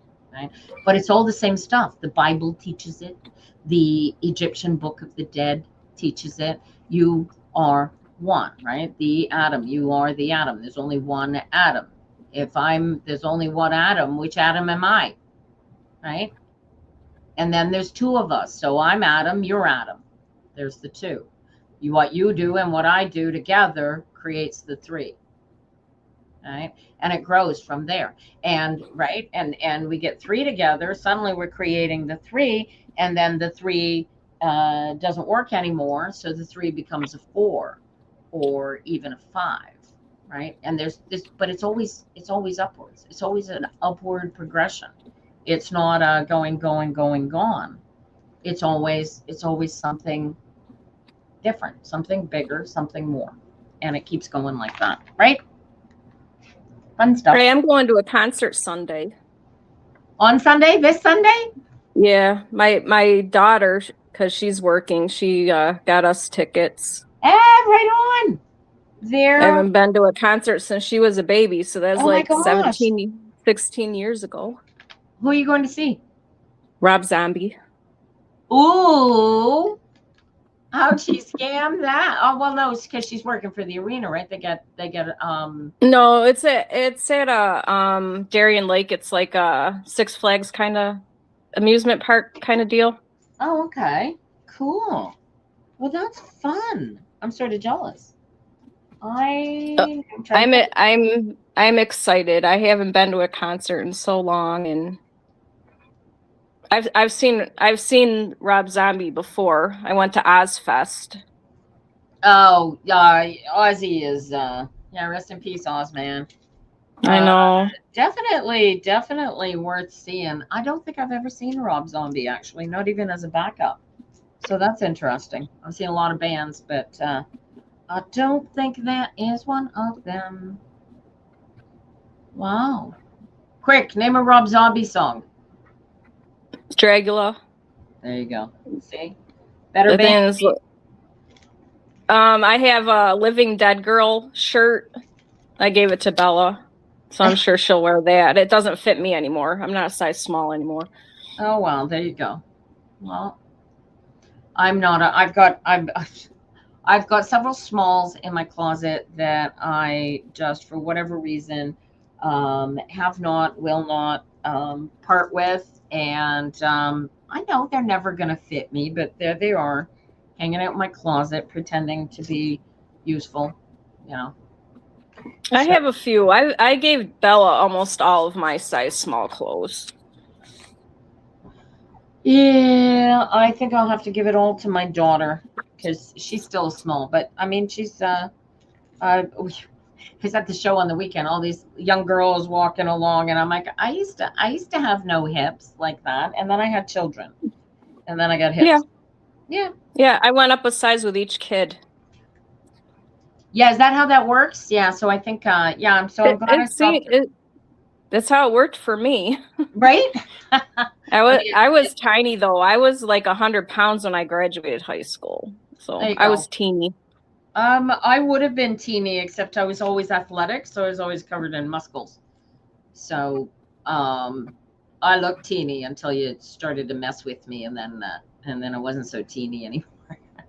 People didn't like messing with me.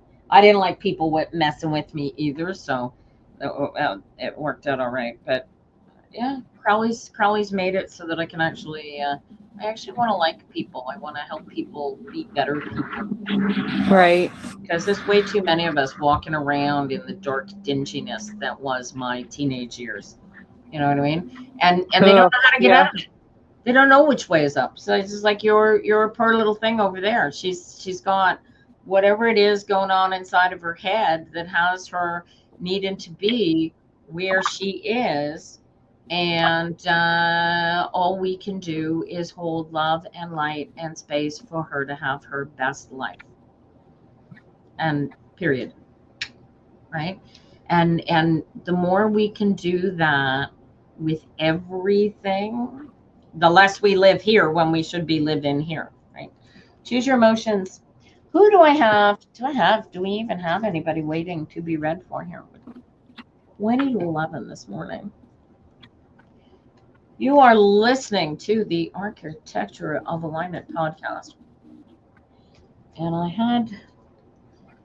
had thought, usually there's somebody else in here by now looking for a reading, darling. Let's see. Do you have any questions? Might as well ask them while we're in alignment.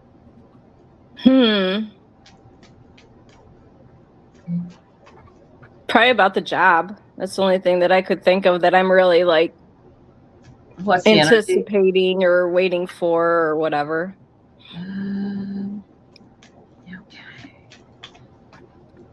Okay. Were you given any sort of inkling of what sort of energies surround you being able to stay on after the summer?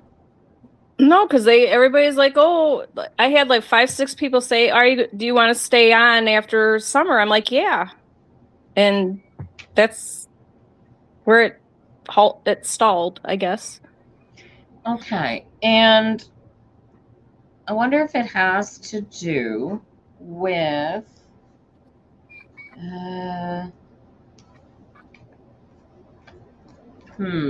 Okay, so I got the Prince of Cups. I imagine that's the guy that makes the final decision.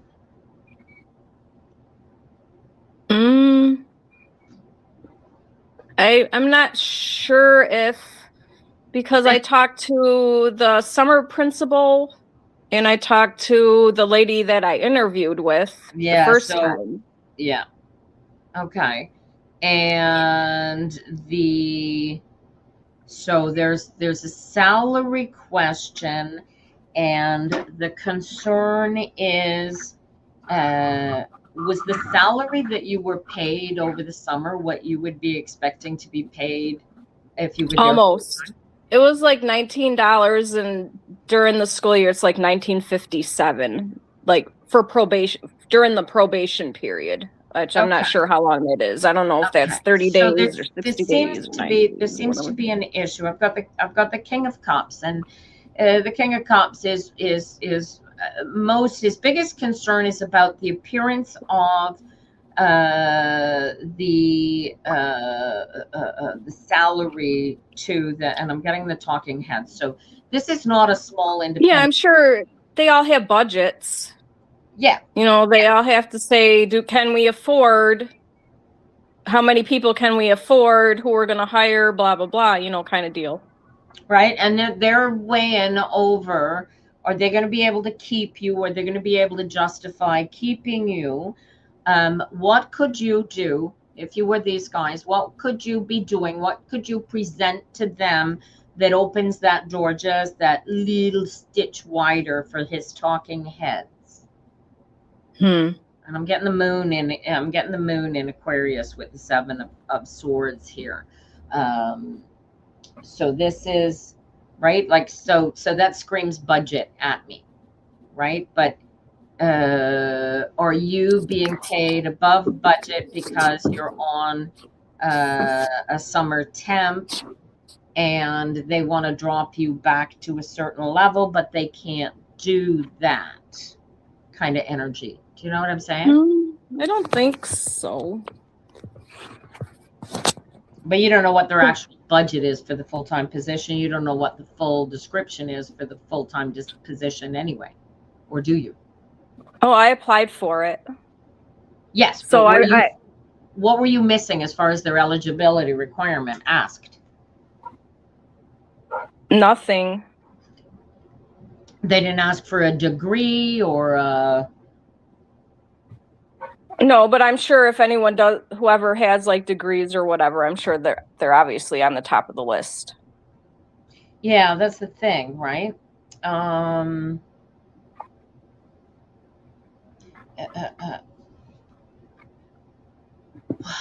Would you...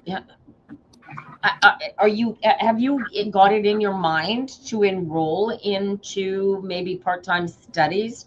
Is there a possibility for a work study program in this field that would make this particular position with Boise more eligible for you? Not that I know of, but right now they do have I forget what they call it, like almost like a reboot program where they offer like free associate's degrees at like community college kind of deal that I've considered. But is there... The lady that interviewed me asked me if I wanted to be a teacher, and I'm like, because that would be so far in the future to be a teacher. It was like, what, 6 years? Dude, how old are you? 54. 54. So you've got the potential to have 2, if not 3, full careers in the rest of your lifetime, assuming you take care of your meat suit. Right? Easily. Yeah. Yeah. Right. So the chaos is in the communication. Right? She says, do you have any intention to be a teacher? And you go, well, I don't have it in my mind. I hadn't thought about it. It's not in my concept, except everything in your card says that you need education. Not need for them, you need for you. What are the courses that you want to take that would add to where you want to be going? What right. Right? And you're the only one, right? If you have these, well, listen, I'm taking these evening classes in order to get this early childhood support degree, or I don't know what the degrees are, so I'm pulling words out of my ass here, forgive me, right? If you know what you need in order to make yourself really, really good at doing what you do and want to be doing that and want to be the best at doing what it is, then this strikes me as talking to the dean at that school and finding out what you're capable of doing if you're working full-time versus what you're capable of doing if you're working part-time, right? And education is a fascinating thing because the power in getting the education, in spite of everybody thinking, oh, you know, I need 150 grand to become a doctor. You don't really. You just got to get into the right program in the right place. You'll be a doctor. You know what I mean? Like they got programs. If certain places, if you go spend 20 years working for them, you commit, I'm gonna come be a doctor for you for 20 years. They'll pay for your entire medical education. Right? I think they chop off your legs if you break the contract, but you know what I mean? There's a way to get to where you need to get, and only you can get you there, right? That energy is yours. You got to grab it by the tail and ride it, right? Here it is. Here is your opportunity. You saw what you liked at Boise. You know what you disliked from the previous job. You know what you disliked at Boise, right? If you could be doing that full time, right? I want you to feel your way into that. Yeah, okay, so it's going to take 5 years of education. Oh, wait, you got to do it part-time. So it's going to take 8 years of education or 9. So what? You're still not even going to be as old as I am, right? And if you're in good Yeah. health, you're in good physical health. Dude, I climbed Parliament Hill in Quebec City watching everybody else have to stop every 20 feet to catch their breath. And I was barely winded when I got to the top of the hill. You know what I mean? Like, I'm 60 years old. I was watching 20-year-olds incapable of climbing a steep hill, right? So it depends on you, what you put into it, what you want from it. You're the only one stopping you. And if it's not Boise, maybe it's somebody else, right? Dare to dream. I would at least like to get an associate's. No, there you go. Just Then go talk to them and start making it happen. Tell them, listen, I got to work full time. You know, maybe they've got a working. I know for a fact that they do have social degrees here with McGill in Montreal, where you can work in the field while doing your education. So you're earning a paycheck and doing your field training at the same time. right. Right. So there's possibilities. I mean, obviously, any possibilities are going to be limited by geography, by your ability, possibly courses being done online. This is a lot more open to you now than it ever was previously. Right. But this is right. Get your alignment, get your emotions into alignment, get rid of the crap that you're dragging along with you, and choose where you're going to put your focus, and that's put the focus on where you want it going, right? And it's going to fall right into place. This is the Hermit card. This is the study. This is the research into what you are going to create. But it's you creating it, right? I can read it in the cards and say you're going to create something like reading Lala's cards. My God, if she just put her head down and focused on finding that one guy. Oh my God, woman's, I think she has to be that one guy, but this isn't you becoming or doing anything. This is you learning and creating from that learning.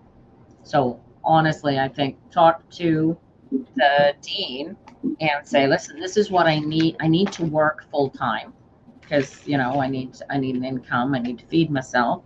But I think like I'd have to look, but I think it probably would be like an online option. I don't know. Yeah, possibly. But the dean at the university is your first line of offense, and then the dean at the school where you'd be working is your second. And if you could get the two working together, you might be able to get there might be grant funding or whatever for the particular stream of education if that's a necessity in your area. Do you catch me? Mm-hmm.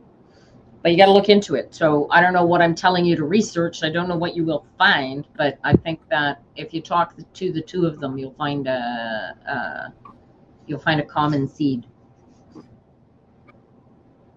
Yeah, it's definitely something to look for. Because I tell people all the time, it's never a waste of time to learn something. Yeah. For the training, did they give you an idea when they would let you know if you were or you weren't invited for the training? If you were, I mean, school starts not really. I talked to like so many people there, and every person I talked to, I got different answers from. Oh boy. So okay. So I was like, well, I'll just keep asking until. Well, what are we today? We're the 25th. So the training would be what? Next I think Tuesday? It's the next one's, I think, it's the 2nd. So that's what? Next Tuesday? What? Not even. It's next week, right? Mm-hmm. Yeah. So would there have been, if you were eligible for the training, or is there books that you would have to buy, or? Oh no, it was just it's through them. Okay. And is the training okay? So the training is essentially mandatory, but do they only give the training to people that they actually hire? Yeah. Okay. Are you sure of that? Yeah, it's like safety training, like how to like whatever restraints and Yeah, I well, get you. obviously This not is how we yeah, this restraints, is but specifically how we how deal to with safely deal with, you know, gotcha. these Okay. students. Well, I guess then hurry up and wait. But I would definitely be researching the courses that'll get you because it might not be Boise this year, but it could be Boise next year if you've got and if it's 2 years from now and you've got a bachelor's degree, or 3 years from now and you've got your master's degree, and oh wait, suddenly you're teaching. Childhood education master's in the States is 3 years, is 5 in Canada. Yeah. Your pathway, you're gonna feel your way through it, my honey. That's cool. Alrighty. I got Amanda hanging out. Are you gonna come online, Amanda? I'm gonna boot Holly out. Have a great week. Good luck. Hopefully Thank you. hear positively. Pick your mood up. Go I don't know, go dance in the rain or something with your Well, I got to get outside. I mean, we were having all kinds of just nasty thunderstorms, and it was bad for a few days. Flooding, Yeah. Put your not here, boots but on. downtown, and yeah, it was bad for yesterday. Was real bad. So enjoy. Go looking for rainbows. right. Exactly. They start coming out around 4 o'clock. It's true. It's the angle of the sky. You could create them with sprinklers if you have you can turn on the hose and create rainbows. But otherwise, it's the angle of you versus the sky. And rainbows are well, all my sunflowers are blooming, so that's lifting my moods for sure. Beautiful. And people spend great deal of money for those sunflowers at the market. Did you know that? Grow sunflowers. I haven't cut any because I'm leaving them for the birds. Take them from me. Those are my seeds. I want those seeds, dude. All right. Good luck. Hang in there. Bring your mood up. We'll find it. And Dave too. You guys should have been celebrating that phone call. It might take them however bit of time for things to rattle out, but that's a very positive movement forward. Yeah, definitely. Yeah, put your thoughts and energies on that. Good luck to you. Hang in there. We'll see you maybe next week. Okay. Maybe not. Maybe you'll be on training or at work or something. We'll see you again. Alrighty. Love you. Bye. There you are. You are listening to the Architecture of Alignment podcast. We have Tina Brooks. I am Tina Brooks. It is August 25th, 2026, and the summer is almost over. And we got Amanda hanging out in the green room waiting for a reading, but I don't see her, so I'm not sure she's available to come on yet. Oh, look, there she is. And here comes the girl. Listen, one of these days I'll be super wealthy and somebody else will be dealing with my green room for me. And then they'll go, yeah, Amanda's ready and you can go live. And here we go. Good morning, Amanda. Good morning. How you doing, lovely? Sorry, my eye's a little swollen. What'd you do? It just happens occasionally. It's like one of those ducts that gets swollen and then my eyelid gets swollen. What fun. Yeah. That is not fun at all. Yuck. Ew. No, I have a little heating pad for my eyes that goes across my eyes, and then some eye drops. She's walking around with 2 black eyes going, Yeah, and I'm just super tired. I just, did a little meditation. I'm relaxing. I'm choosing to relax, so. Good. We like meditation's good for you. Meditation is good. Just writing it down here. Great. How's the planning going? Oh, great. I got sorry. I was on vacation for like 12 days because you were gone, I guess, the last couple of weeks yourself. Mm-hmm. So I did so much work at the beach. You know what I mean? I feel like so much better. My creativity has like flourished, Wow. and I did like all these art projects and everything. And so I'm going to be like, just my creative juices are flowing. So I'm like, I'm going to start a Fantastic. website. I'm going to sell like artwork. I'm going to sell my crystals. I've already spoken to people. I'm going to get my LLC started. I'm getting my website. I'm going to get that started. I'm going to get that sold. Like, I'm super excited. Like, everything's in the flow except for my eye Yeah. telling me to take a Cool. break. Wow. Well, Jesus. Okay. What's the tower all about? Why have I got a tower in the middle of your cards here? I'm doing some shadow work, Oh. clearing mother wound. Last night, journaled about it. All right. Are you planning on And jumping or throwing yourself off?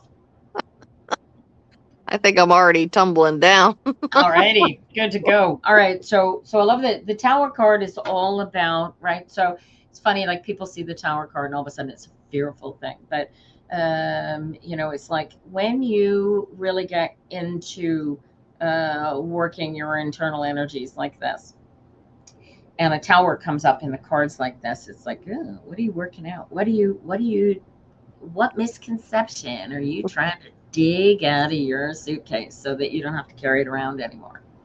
Right? Yeah. Especially when it's followed, right? Like this is an active decision. So it's preceded, these are all shadow cards, but it's preceded by Eight of Wands, which is about you moving forward. This is like you can't get faster going. This is like I'm all in. This is happening. And I am this is like, all right, I'm going to the hospital. I'm getting this freaking wart removed. The compound W is not working. We're doing this the hard way. And we're going all in and I'm coming with me, right? Total alignment. This is going to, and look at what comes out clean and crisp at the end is the melody card. This is the beginnings of all potentiality. This is where it all begins. This is the you after you've decided to be all that and that you're going to build that. This is the primary card. Actually, it's the second card because you have to make the decision and then you're in. But watch this. Then Miss Thing is followed by now I'm ready. I'm going to put all that energy into it and look at me doing all the work.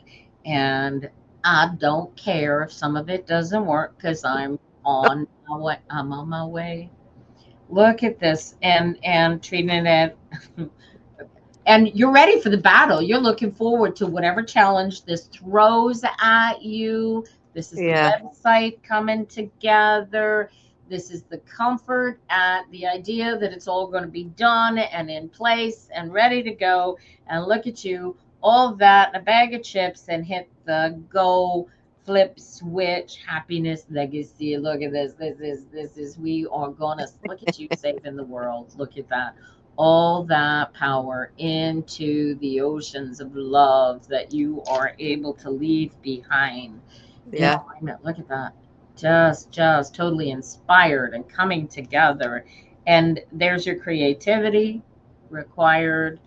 Um, this is the accountant. This is the money guy. Yeah. This is when you start to run out of answers to questions, you're going to need a financial guy. Lawyer, legal, financial, set up this is when you go to, this LLC that you mentioned. Yeah. I think you can fuck around, dot your I's, cross your T's as far as the information goes. I think you can keep track of all your books from the get-go. But Yeah. I'm pretty sure I would be very surprised if it was much different. There's a minimal still of pocket cash that you as an individual are allowed to make depending on what state you live in before you have to actually turn it into a business. Here it's 30 grand. Find out what your limit is. I don't think you need to do the LLC thing until you get to that SIL. Okay. You get it? So that's going Yeah. to save you a couple of grand in incorporation or legal fees to set that up, right? Um, the shit or get off the pot is the get doing it. Whatever you need to do that you haven't done yet, that's what you need doing. The business planning is obvious, and this is where you are. This is I'm ready to jump now. Everything's ready. I've got all my energy. Now I'm sitting down waiting for me to give you permission to go. Get off of here and go write your business plan. You know what I mean? Like this is where you are. This is great. Yeah. I don't have any warning other than take advantage of what you know to set your systems, your monetary systems, your financial, set those in place right from the very beginning, even if you're just doing it on paper. Yeah. Right? You don't have to go out and spend $100 a month for QuickBooks to manage your books when you can do, I spent this, I earned this. I spent this, I earned this. Little trick for you that I just learned from somebody that you might find useful, especially because you're dealing in expensive rocks. Keep a paper trail of where you were and who you sold it to for what price when you sold it, like serial number them all. Okay. And then something happens, you have the history of the rock. Okay. Right? They become more valuable when they have historicity. All right. I didn't know that, but I thought that was interesting that you would find that a useful piece of information. I've never heard that before. It's but interesting. I have a history of where I purchased everything pretty much, and it's all up here. Like, to me, crystals, I don't know, they're just like a part of me. I know all of their names, and like, it's weird. It's like, that's why I'm getting it. Write it down. Itemize. They become worth more to you and to the person that you sell them to. If they call you up and say, blah, la, la, la, and the crystal and the energy, and you can go back in your serial number, you can go back in your records and go, oh, yeah, no, it's this, it's this, it's this, it's this. And you don't have to even see or touch the rock. You've got this, right?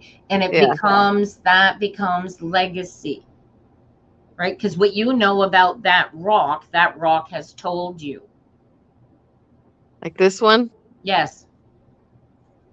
It's called Healer's Gold or Apache Gold. Okay. So it's pyrite and magnetite, which is the black, and it's super heavy. And the Apache native people used to use it. No, I don't think so. It's only found in a certain place, I think out in like Arizona or something. Cool. But yeah, look it up. It's really cool. It's called Healer's Gold. Not very common at all. And this happens to be a very large chunk. I'm not selling this piece. No, but if you have all of it, you're going to die one day. You know what I mean? Oh, yeah, right? Yeah. So if what that rock has told you about itself is more than, oh, I just bought this at the Arizona Rock Show. Yeah. Right? This energy, this history, this is what I learned about the history of this rock. This is all of that information. It becomes more, it's desirable. Authority. Well, it makes you more the authority that you actually are. Yeah. Right? Especially if you have the ability to go, oh, give me your serial number. I can tell you everything about that rock. Yeah. Anyway, I thought it was cool. Yeah. You know, she's doing it with trees, but I thought it was a super cool thing to do with rocks too. I have so many rocks. Yeah, well, it would be a lot of work. And they all have a different story. They do, and they all have a place, and I have them in their places, and then I work with a lot of them all the time, like every day. Like last night, I slept with my lapis lazuli palm stone, working on my throat chakra, and setting my boundaries with people, because I am a open heart and bleeding heart, but I need to start sticking up for myself. So I'm not drained by people. I'm not taking advantage by people by that heart, So I need to. Oh, you have to learn how to say no. Mm-hmm. That's an easy word to say. Yeah. I like saying it. Read my lips. No. No. No. But that's that mother wound I was working on last night, so I can be able to do that. It The is. abandonment wound. Get over yourself. What a pointy-headed little ego whiner you are, dude. You're either over it or you're not. You choose. Yeah. You choose. It's like it will whine the rest of your days. It will bitch. It will complain. It will drag you down. It will give you all the crap you allow it to give you. Oh, and wait, it will give you justification over and over Yeah. again for the crap. Yeah. It will allow you to live your worst life if you let it, because it is so separate from itself. It forgets who it is. And Yeah. it's so alone. It's so sad. Poor, pitiful me. Poor, pitiful. I think I'll have another drink. You know what I mean? Like, Yeah. at which point, right? Is you're psychologically depressed. But there's nothing physically wrong with you. So here, take a pill. It's 11/11. I've been Wait. seeing that like every day the last like 5 days. I got it from one of the most unenlightened sociopaths on the entire planet, and my husband despises it. He thinks it's ridiculous. What it does, what I find is fascinating about it, especially when you learn it, it's like, oh, somebody made them up. They really don't have any sort of meaning. They're just made up, and you can look them up on the internet. These angel numbers, right? Oh yeah.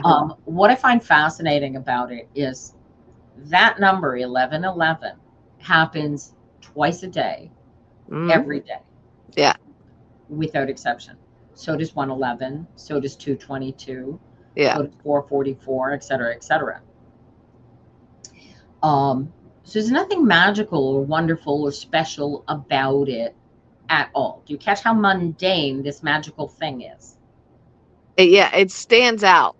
Right. Make Okay. you notice. Now, yes. Now, make everything have that same power. Yeah. Right? Not just the 1111, the 1112. Right? Yeah. Think of the magic. It'd be even more myth. The 1111 is so magical. Look at 1112.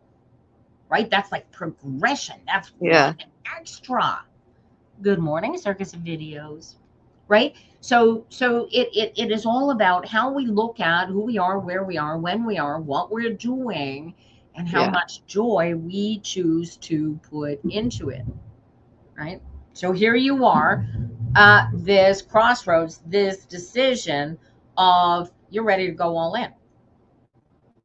Yeah. So the next step is to go all in, right? Because it's what you want. It's what you really want to do. But you still have in the back of the mind that you got to go to battle, right? In order to get where you're going. Right? So this battle, right? Everybody that doesn't want you doing this, everybody that doesn't want you changing, everybody that wants you to stay exactly the way you are, this is the battle. This is the, nobody's going to like this when I leave my job. Nobody's going to like this if I move to, Albuquerque, not that you're moving to Albuquerque or nothing, but, oh, I'm not going to be so much available. I'm not going to be the practicing of the no becomes even more powerful when this puppy comes out and says, yeah, this is why you've got to practice no. Yeah. Because everybody is going to want a piece of you. Oh, wait, because they already do. And why do they want so much of you? Because they haven't the slightest clue who they are, where they are, when they are, and you're the shiniest thing in the room. Yep. Right? Yep. And that is your optional choice. It's also your péché, but your choice then becomes to stay in the solidity, stay in the physical alignment in spite of it, and there's your no. You get to draw the line in the sand, but that's how you do it. But don't start with the no. Start with the when you have the plan ahead of time. Nope, that's not on the list. We're not doing that. There's not even a conversation. Catch me? Yeah. So start with the plan, right? And then dot the I's and cross the T's, because easier to go, nope, that's not in the plan, that's not happening, right? Yeah. Like right now, I'm just in creative mode. I mean, my eye kind of stopped me from the creative mode to take a break. Yep. Because even my thumb went numb after I did so many paintings. Because every day I would go out and do something during the day, like go to the beach, walk the sand. I got all these shells, and then I came home and made art with it for like the night. So I like didn't even watch TV on break. I was literally just enjoying my day and then relaxing with art. And every Good. day I went out and got more, and I was just like, "Ooh, You I'm go. gonna go get more shells. I'm gonna do this. I'm gonna do this." And I was so excited and in the flow. But by the time I left, my thumb had gone numb and tingly because I Okay. have a herniated disc in my neck, and it's been a while since that's acted up. And I was like, "Okay, And you aggravated it. Well, there's right. So there's this. So we're often talking about how to use the cards to regulate the intellectual flow that is out of flow. You don't have this internal battle with yourself going, I'm a fucking idiot. No, I know what I'm doing. I'm in alignment. No, I'm a fucking idiot, right? You don't have that going on inside of yourself. So you got this, I'm magical, I'm perfect, I'm whatever, and you lose track of what you're capable of doing at the physical level and forget that you're not a 17-year-old whose hand is going to instantly recover because you're 17. Okay, old lady? yeah, The hand has got to, and when you overwork, right? So now your body's going, okay, all right, you overworked me because I'm an old lady. Now I'm going to make you relax for a bit. Here, now you can't see and you yeah, can't wiggle the thumb anymore, so you can't hold the damn paintbrush. No, relax your ass. So here you are, yeah, right? All the while, your thoughts, your energy are focused on that business plan. And that's yeah, the next step is you're not picking up a paintbrush now. Now you're picking up the paintbrush. yeah, You're going to create your pathway through it, right? And so watch this. You're going to love this. In a wicked sort of way, what you've spent the last 2 weeks doing in using that paintbrush is preventing yourself from actually doing your business plan. yeah, Crazy, huh? yeah. And Oh, that's how you do it. If you're not going to be doing what you want to be doing to go where you're going, be doing what makes your heart sing, yeah, because that gets you that. Do you feel how much more ready you are for it in spite of not doing anything about going where you're going?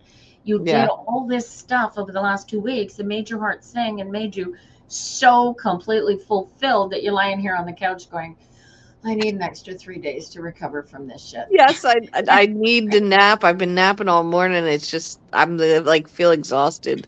I think the Exactly. energies are crazy with the lunar cycles and stuff going That on. doesn't hurt. I was watching it on the drive home last night. And I was like, oh, that's gonna be wreaking some havoc as Yeah, that comes. And it does what it does. But in the meantime, it teaches you to pay attention to the physical median point as well, yeah, right?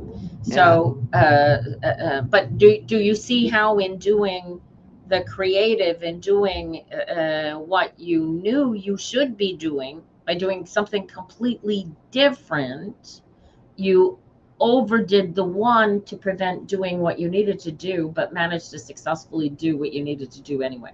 Does that make any sense? yes, because it prepared me to have more stuff to be able to sell on my website, and also opened me into that creative flow that has not been flowing in a very long time. There you go. And And being now it's open. free. I did not want to come back here. I did not want to come back to work. I did not want to be here. I wanted to be there, and I wanted to stay there. I wanted to stay in the flow and the fun and the Yeah, well, now you know how to, write the path, create the plan, make yeah, it happen. Go back yeah, there. That's where you make arrangements with your aunt, your uncle, and you go, listen, I'd like to live there full time. I really don't mind the cousins or whoever visiting, but I'd like to arrange it so that I can be there full time all the time. yeah, And you already know that's the path that you're being drawn towards. Yeah. And you just, yeah, that's the Ace of Wands right there. You just got to put that pen to paper and make the flourish. This Yeah. is your calligraphy in action, darling. Yeah. You know, what Gotta get fun. Oh, my it's so eye back exciting. down so I can see fine. It's just it like covers a little bit of my right eye. Well, yeah. I'm thinking, yeah, how much time are we thinking before Missy ends up making a full-time move? And this could happen as soon as you make it happen. Yep. Yeah. Oh, I So feel it. I feel it on my fingertips. it's past feeling. Right now, you've already Yeah. made this decision. Yeah. You've already started putting whether your active thought was to create the artworks for the market or not, right? That's what you were doing. With 2020 hindsight, that you were frantically doing the the frenzied artist creating art out of art thing, not because you needed it for the artwork, but because you needed to express that whatever you were expressing as you were Yeah. expressing it, right? Yep. All the while, your pointy little head was just doing what you were feeling to do, right? All the while, your spirit's going, oh yes, yes, ooh, Yeah. paint another one, yes, paint another one, right? You got it? I want to keep painting and then also create even more. I have so many ideas. I'm going to do spirit staffs. Oh, And fun. so I'm going Well, to do like crystals, and I'm going to use epoxy to adhere them to it. I'm going to carve into the wood. I'm going to make like leather wrap, use natural elements like rabbit fur, feathers, antlers, crystals, and then put designs in them. Sounds fun. Yeah. Fun. Cool. Well, So, go get to work, girl. yep. Well, thank you. So good to see you. It was my good to gosh. see you again. Keep shining light. We're gonna bring all right, we can let you go. Bye, Mwah. Amanda. You are listening to the Architecture of Alignment podcast. We're on YouTube at Pepperfire Tina live streams. Circus videos had come in a few minutes back. Are you looking for a reading, darling? Let us know if you're still there. Pop up, and if you want to come online, I can pop the link in here for you, or I can read for you in the chat. Up to you. How we doing? So we're reading tarot cards for sure. All right, I've dropped the link in the chat. Are you going to come on live, darling? You are welcome. And you just click on the link, and that will take a moment to bring you into the live. Otherwise, I'll read for you in the chat. And if you're not trying to come into the live, type chat into the chat so I know to read. And we'll get started right away. What do you think? She may be trying to come in. So you guys, I'm reading with my Crowley teaching deck today. So when I show the cards to you, you'll see that I've written markers on them. This would horrify some people. I actually write on the cards.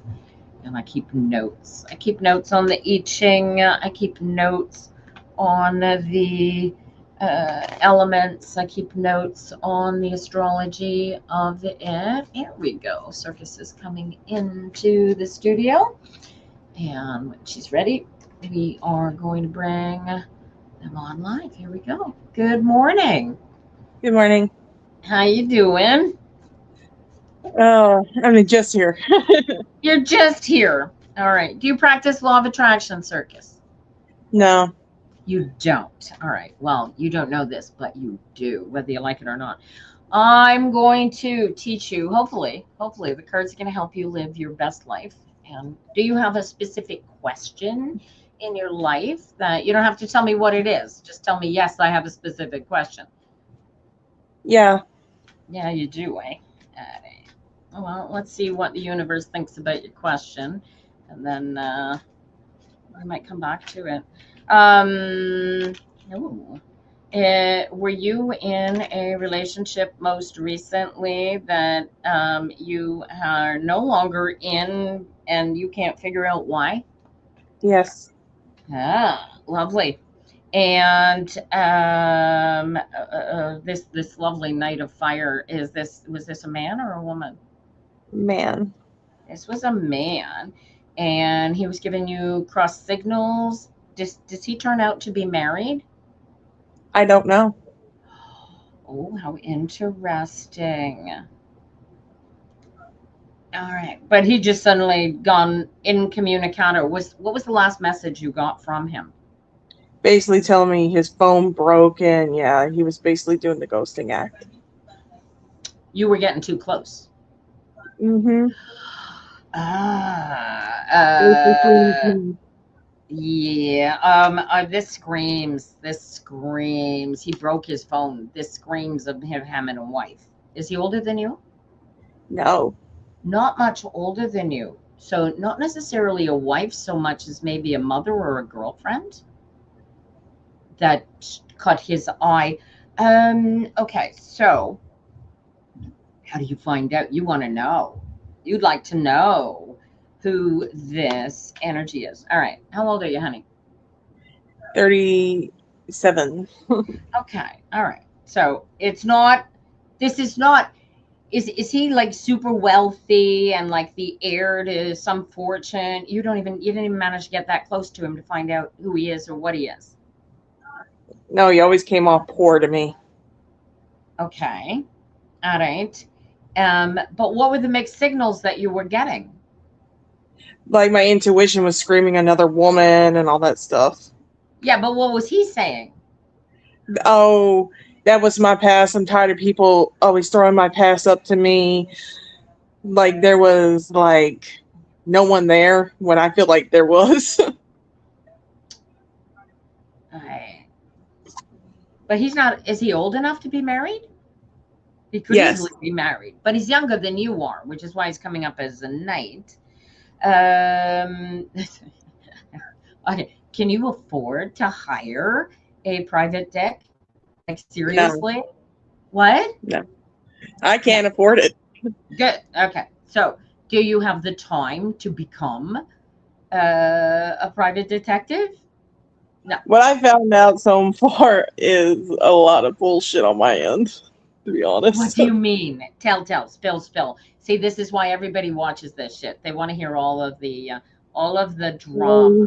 Every online relationship, they're the love of his life and all that stuff. I feel like Spirit has been like showing me different things. He could be a narcissist and all that crap. He could be all sorts of horrible whatever. He could be for all intents and purposes, this could be your best friend's father. He knows who you are. You have no idea who he is. Is this that kind of energy here? Well, he is younger and yeah. But you have no idea. He holds all the cards. You hold no cards, and you need to draw a line in the sand here, because Right. Is this a fear, or is this, wait a minute, does he have access to your finances in some way, or is this part of your concern? Is this just, wait a minute, this is just not Being in love and not trying to make the wrong decisions. all right? So how long have you been talking with this guy? 4 years. We've been in, have you not physically met in person? Not yet, because of my financial. And where is he supposedly? In somewhere in the UK, he told me Manchester, but I'm starting to believe that's wrong too. Have you ever given this man any money? No. Good girl. All right. Okay. Because that's usually the first. Okay. So we have, not to be too, we have one of those relationships. Yes. Okay. And this is very emotional for you because you have emotionally invested in this relationship. But you've gotten to the point where you are emotionally invested in what feels like suddenly a stick. towards you. And it's like, wait a minute, am I having a relationship with AI kind of energy? Is Yeah. that what you, is that what you're thinking possibly? Probably. Okay. All right. Okay. So here's the beauty. All right. So the first thing you have to do is not kick yourself. Okay. Because people are scumbags. Okay. Mhm. Give the scumbag back. This is not you. This is not you getting into something where you should have known better or could have known better. Somebody was a scumbag to you and has been a scumbag to you for 4 years. Yes. Are you done with I'm them? about to be done. I'm tired. I want to go. All right. Okay. Because you know there's something there that isn't connecting. Mm-hmm. Right? This is you know that final connection that you should have by now should be complete. It should be whole at 4 years, and you're going, why isn't this connecting? Mm-hmm. Because that other person is getting what they want from the relationship and they don't need. And now you're in a position. What pushed them to lose their phone? What happened? I think it's. I've come to find out it's a tactic he uses every time he wants to start ghosting. He's done this before to me, so yeah, I'm done when he said this to me. So so his modus operandi is that he's ghosting you because you're now in the way of his next conquest. But that's what Mm-hmm. it feels like to you. Okay. And you don't trust yourself because you don't practice alignment. Right. Okay. All right. How do I get you? All right. So either way, you need the line in the sand, right? You draw it for yourself, then it's not going to matter for him.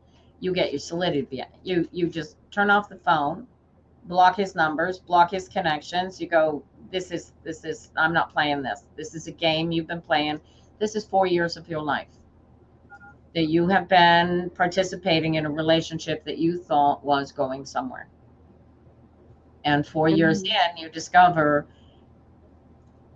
that you have been tricked. Okay.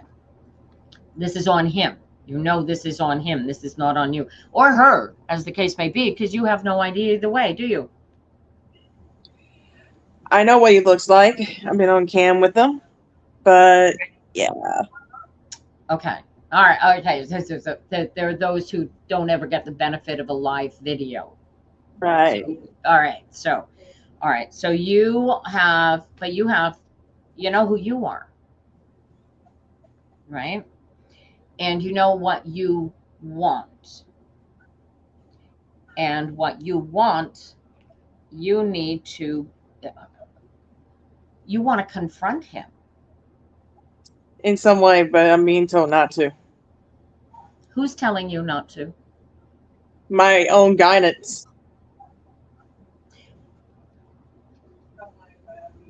What would you, if you confronted him, what are you afraid you might learn? If you actually confronted him, that would be the end of it. But you're already at the end of it. So what? Run What's that the by me point? again. Run that by me again.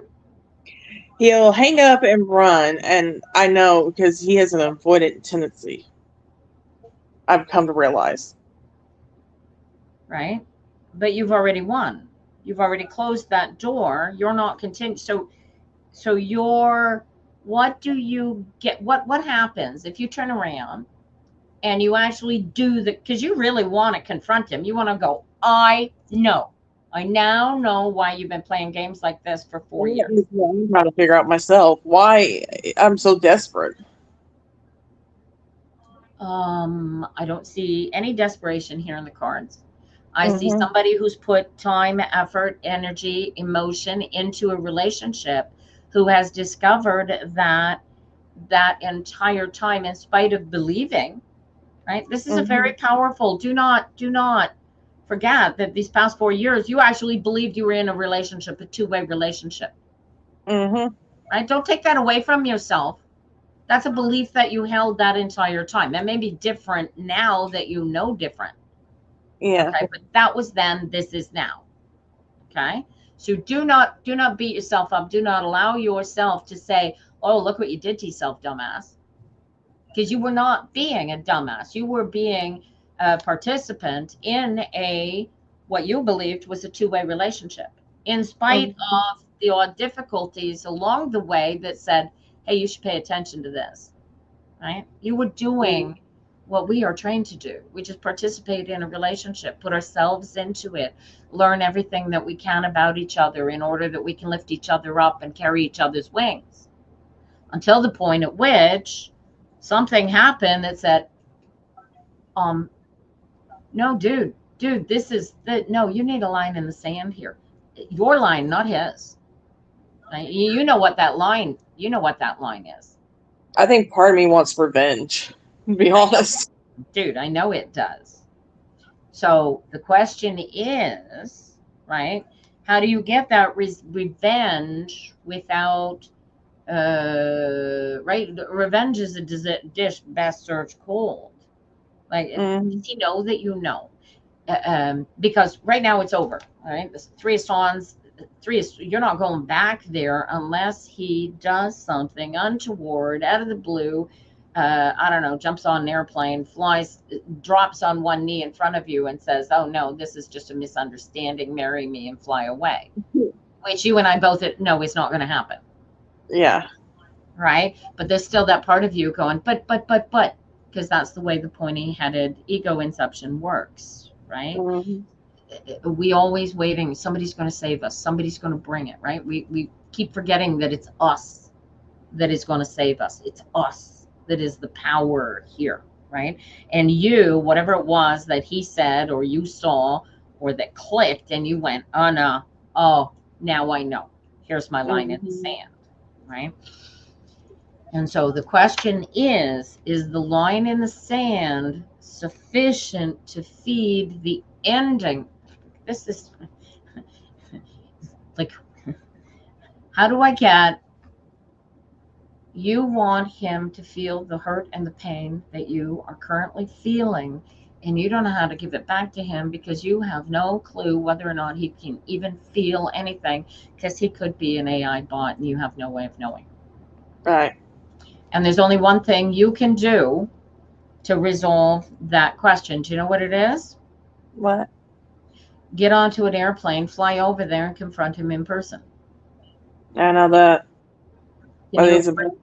Yeah, that's not happening anytime soon. So your only other option is to get into alignment with the self that is you, that is going, hey, circus, pay attention here. This is about us. Here's your truth. Here's your solidity. Build from here. You get it? Like, he screwed you. You didn't screw you. You were doing everything right. You were being loving, supportive, getting to know this partner, right? And yeah, okay, denial isn't just a river in Egypt. Whatever was behind there going, hey, you should be paying attention. This thing is programmed to not pay attention. Okay? Yeah. So this is why I say this is where the architecture of alignment comes from. Very often something traumatic like this is okay. So now your job as you is to put you back together so that you're whole, you're complete in spite of him and whatever might or could or possibly come from that relationship. Do you follow me? So I want you coming out bigger, stronger, faster, better than you even went into that relationship. You follow? Yeah. Way more important. If that is the kind of person that is going to go through life scamming women like you, and that's how they get their jollies, and that they can carry it on for like that length of time without connection, there's something else going on. Yeah. Right? So what was he, and that is, at that point you go, what was he getting from me? What was I giving to him? So I keep asking those questions. I feel like there's an attachment issue between us. It's ridiculous. Right? So your ability to have a comfortable relationship with somebody that you're not attached to made that easy. Yeah. right? You have your own life, you have your own thing. You are not in a relationship except when you're on a phone with that other person. See how it becomes an internal personal situation? So you protected yourself from, was there a previous relationship in person that had caused you to be wary and delicate about other human beings? Before him, yes. Yes, right? So you were going into this relationship already wary, not wanting to be physically involved in such a relationship, perhaps because it was going to screw you over anyway. See how the emotional takes over and it takes control and it creates a situation.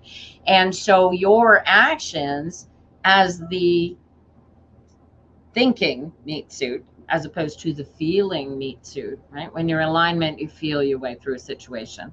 And you possibly would have felt the disconnect maybe 2 years ago. Maybe not.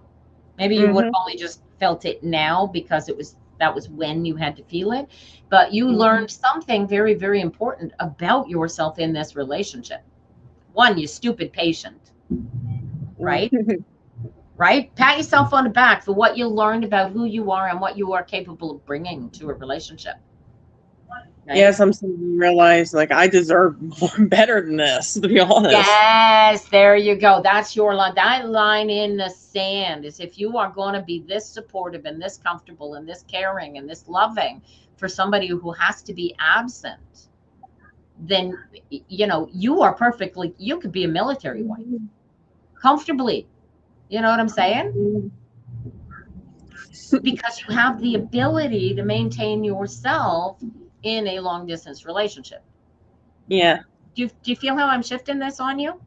Mm-hmm. You learn some really powerful stuff about yourself by going through that crap. Yeah. So your spirit in a way was like, yeah, all right, we'll put up this a little bit longer until I hit the flash of recognition here. Yeah. Yeah. Are you ready to quit yet? Like, really, are you done? Are you done? I want to fucking be free. I'm so tired of holding on to this person. There you go. Right. So next thing, so you do it. You go get your hair did. You go get your nails done. You go. Yeah, I don't know what you can afford. Maybe get a girlfriend to do your hair if you're poor like me. Yeah. But polish your nails, put on a pretty dress, and go on a girls' night out with your best friend. When was Yeah. the last time you did that? Oh, well, I haven't done that in 4 years because I'm in a relationship. Never. Well, it's about time. I know. Okay. Right. So this is your next step, your courage. You learn something really wonderful about yourself as you are capable of being super loving, super supportive, super patient in a relationship. You are so ready. Now you get to go, okay, look at me. Look at the power. This is the solidity that I bring to any relationship that I get. Now, the next relationship that you put power, effort, and energy into, they're going to be in person, aren't they? I made a rule. They will not be on the other end of a computer. Do you get it?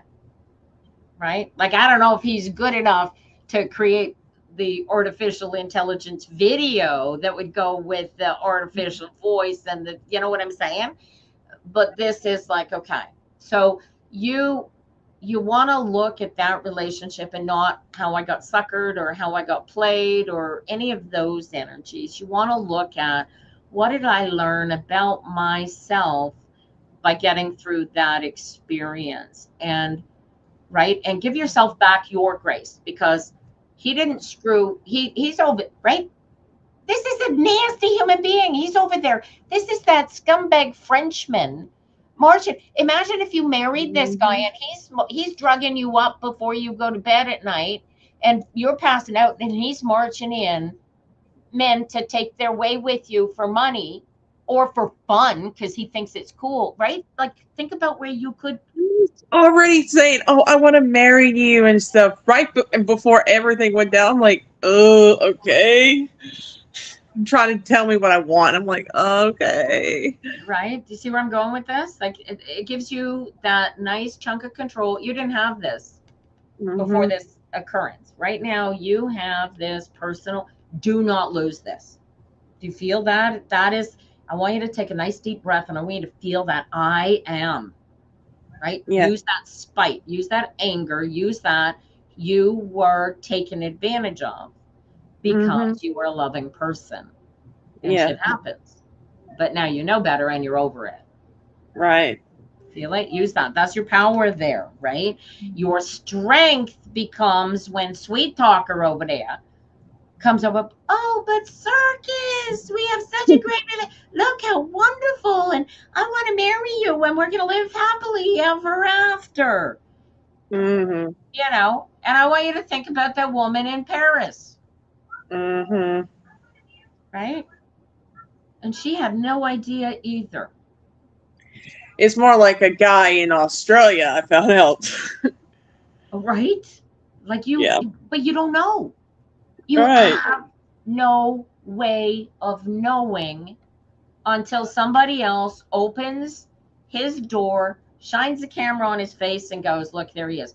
You are the one, you're the only one holding any cards in this relationship. You understand that? Like if Mm-hmm. you hung it up and you blocked any numbers and you blocked any contact from him to you, he has no physical way of getting anywhere near you. Right. Usually You what I are, used to do, he would make different accounts just to get back at me, and he's always came back. yeah. So your internal power becomes, no, dude, I know better. This is about me. This is not about you. And you are keeping me from finding my bliss. How can I find my bliss if I'm in a relationship with you? I can't. Yeah. And your bliss, your joy is fleeting. It's non-existent. And oh wait, you keep lying to me about whatever. Right? And so your task, Circus, becomes, all right, this is where I am. This is what it is. Okay. Now you still want to be in a relationship, right? You want a life partner, right? But now you have a better idea about the sort of person that you could be comfortable having as a partner. Mm-hmm. Do you know what I mean? Like, oh, you know Liar. what?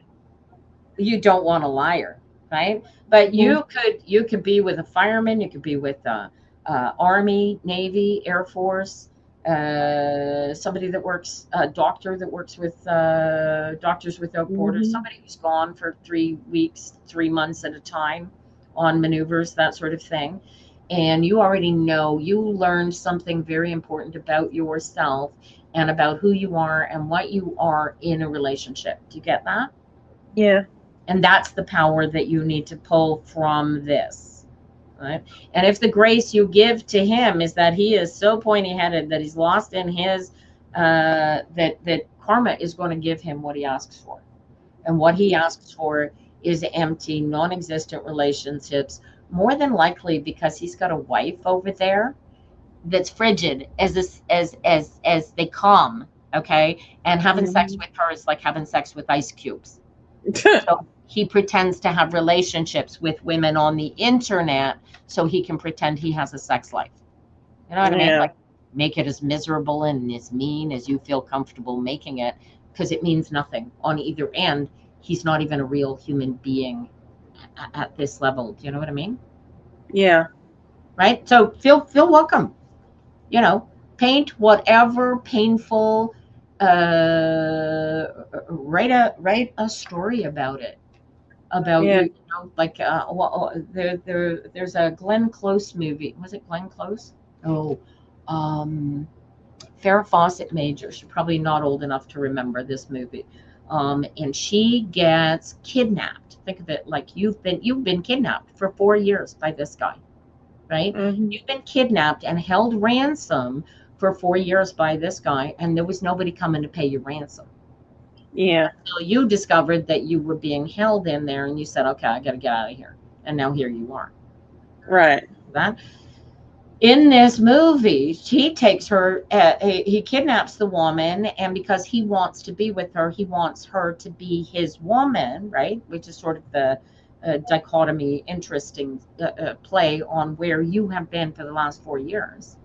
And he held all the cards. He had all the keys to the locks. You weren't going anywhere unless he released you, sort of thing, right? And so she felt like that. And so a difference in the sense that she was being held in a cage and being raped, and you were being held in a psychological prison of your own making, believing that you were in this relationship that became a cage for you, and now you've got the keys in your hand. If you want revenge, go find and watch this movie. It will make you feel much better, I promise you. Okay. I don't believe that society anywhere in the world, never mind Canada, the United States, I'm not sure which nation you're in, or the UK, has come to terms with the idea that somebody stealing 4 years of your time in a promised relationship like that is justifiably chargeable as an offense in society. One day it will be. Okay.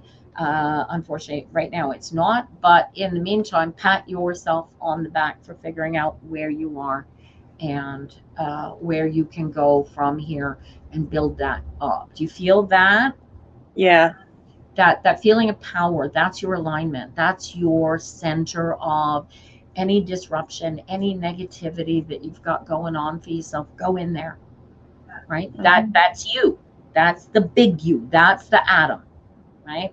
The Bible spells it ADAM, ATOM. There's only one of us, and we're all it, right? Yeah. Right? This is science at its finest level. Become yourself and pump that power, right? In Qigong, you feel the energy and then we pump it. I can make the Qi bigger. I can make it smaller. I can actually physically feel the energy within me that I manipulate in doing Qigong. You can do the same, feeling the energy of self within your body, right? And I want every single cell in your body knowing that you are the most beautiful, most loving, most wonderful human being that any partner could ever want to have. Right? Thank you. In spite of that dick. Okay? Right? And this is where you start. You go, right?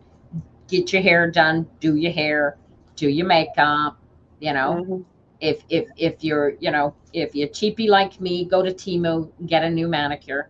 Cost you all 10 cents a nail. Okay. If you have to, go to the secondhand store and buy yourself a new dress.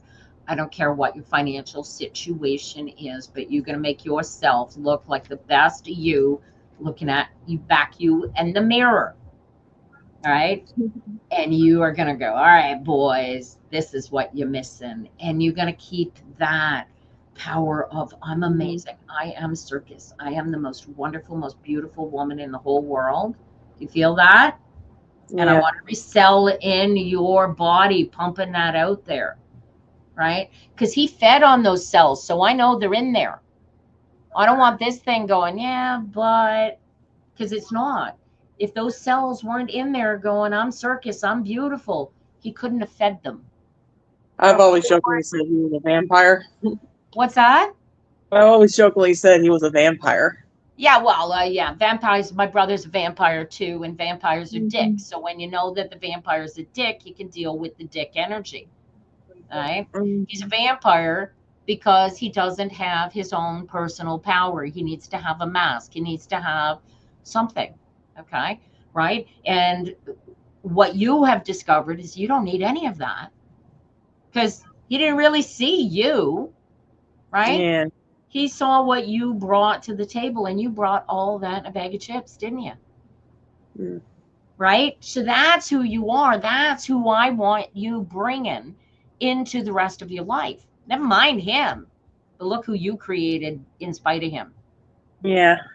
Right? And that's your starting point. That's your jumping off point. That's the you that you are going to feed. And that is the alignment.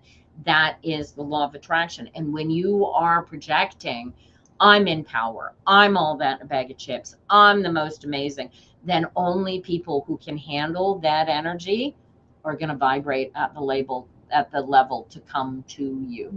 And come to you they will. There are those like this one that you're just getting rid of now who will want to feed off you, but because you were in alignment, you will be able to tell the difference. I want somebody as big and bright and lovely as you are, being the wind beneath your wings, not somebody that you are accepting because you need the wind. You are the wind beneath your wings. Do you get that? Yeah. Yeah, right? And you know it even more now because of him. Do you get that? Mhm. So could you possibly feel as strong and powerful and knowledgeable about yourself as you do right now if you had not gone through that? No, you can't. Give him back I his think praise. maybe he's the catalyst to too many lessons. I do. Right. But Mhm. that's what you're here for, right? So Yeah. enjoy the hell out of it. That, yeah, Yeah. see, that's what I want. I want you laughing. I want you, oh, I should have known better. When he said that and it didn't click in, I want you laughing because now you know better. The whole thing becomes hilarious when you realize that everything that you live, everything that you do, you create on a momentary basis. And you Yeah. can't get it wrong and you can't get it done. Mhm. Get it? So Yeah. everything you have done right. Right. Now keep doing it right. Keep going forward. Don't look back. And this is Oh. this is the architecture. So this is your starting point. Is find this joy every hour on the hour is the practice. You want to turn this Yeah. into a practical element in your lifetime. Set yourself an alarm every hour on the hour for the next 2 weeks and take a deep breath and do that. I am and become one with that energy. And I want there's a video. I don't know if you've seen this. Every single cell in my body is happy and well. And you I sing haven't. it. You'll see it. You will see it. Somebody will see it. It's on Facebook. It's on Instagram. You will see it eventually. It's the most ridiculous, singy songy thing. And what you're supposed to do is while you do this singy songy thing, every cell in your body joins in on doing this singy songy song. And you start to feel better just by making yourself feel better. Okay. Mhm. I call it the happy dog philosophy. The happy dog. I'm a happy dog. I'm a happy dog. You've seen the video? You've seen me, the little dog hopping. I'm a happy dog. Probably. Okay. You've seen a happy dog. You've seen a happy dog, and the tail is going, and they are just, I'm a happy dog. I'm a happy dog. I'm happy to see you. That's the energy that you are looking for to live and breathe all day, every day. And you want it living and breathing in every single cell in your body. All right. Mm. And that is the goal because that's what we're here for. Because when we're over there, when we're not in the meat suit, we don't get any of that. We're just atoms, just a bunch of atoms, just being atoms, and we're all the same. There's nothing different. We're Yeah. all that in a bag of chips, but we're all that in a bag of chips, and there's no contrast because we're all just atoms. It's science at its finest form. Mhm. Thank you for letting me read for Thank you. you. I You're appreciate welcome. We are here every Tuesday. it. I'm planning a change when my Christmas shows start. We'll be changing that going into the new year, but I haven't figured that out yet.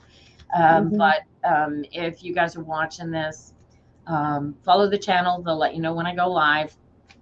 And do the practice, man. Become a happy dog circus because dude, I think you got it before you even came in here this morning. But I got a feeling that we are going to watch you blossom like an explosion of a rose bush in spring.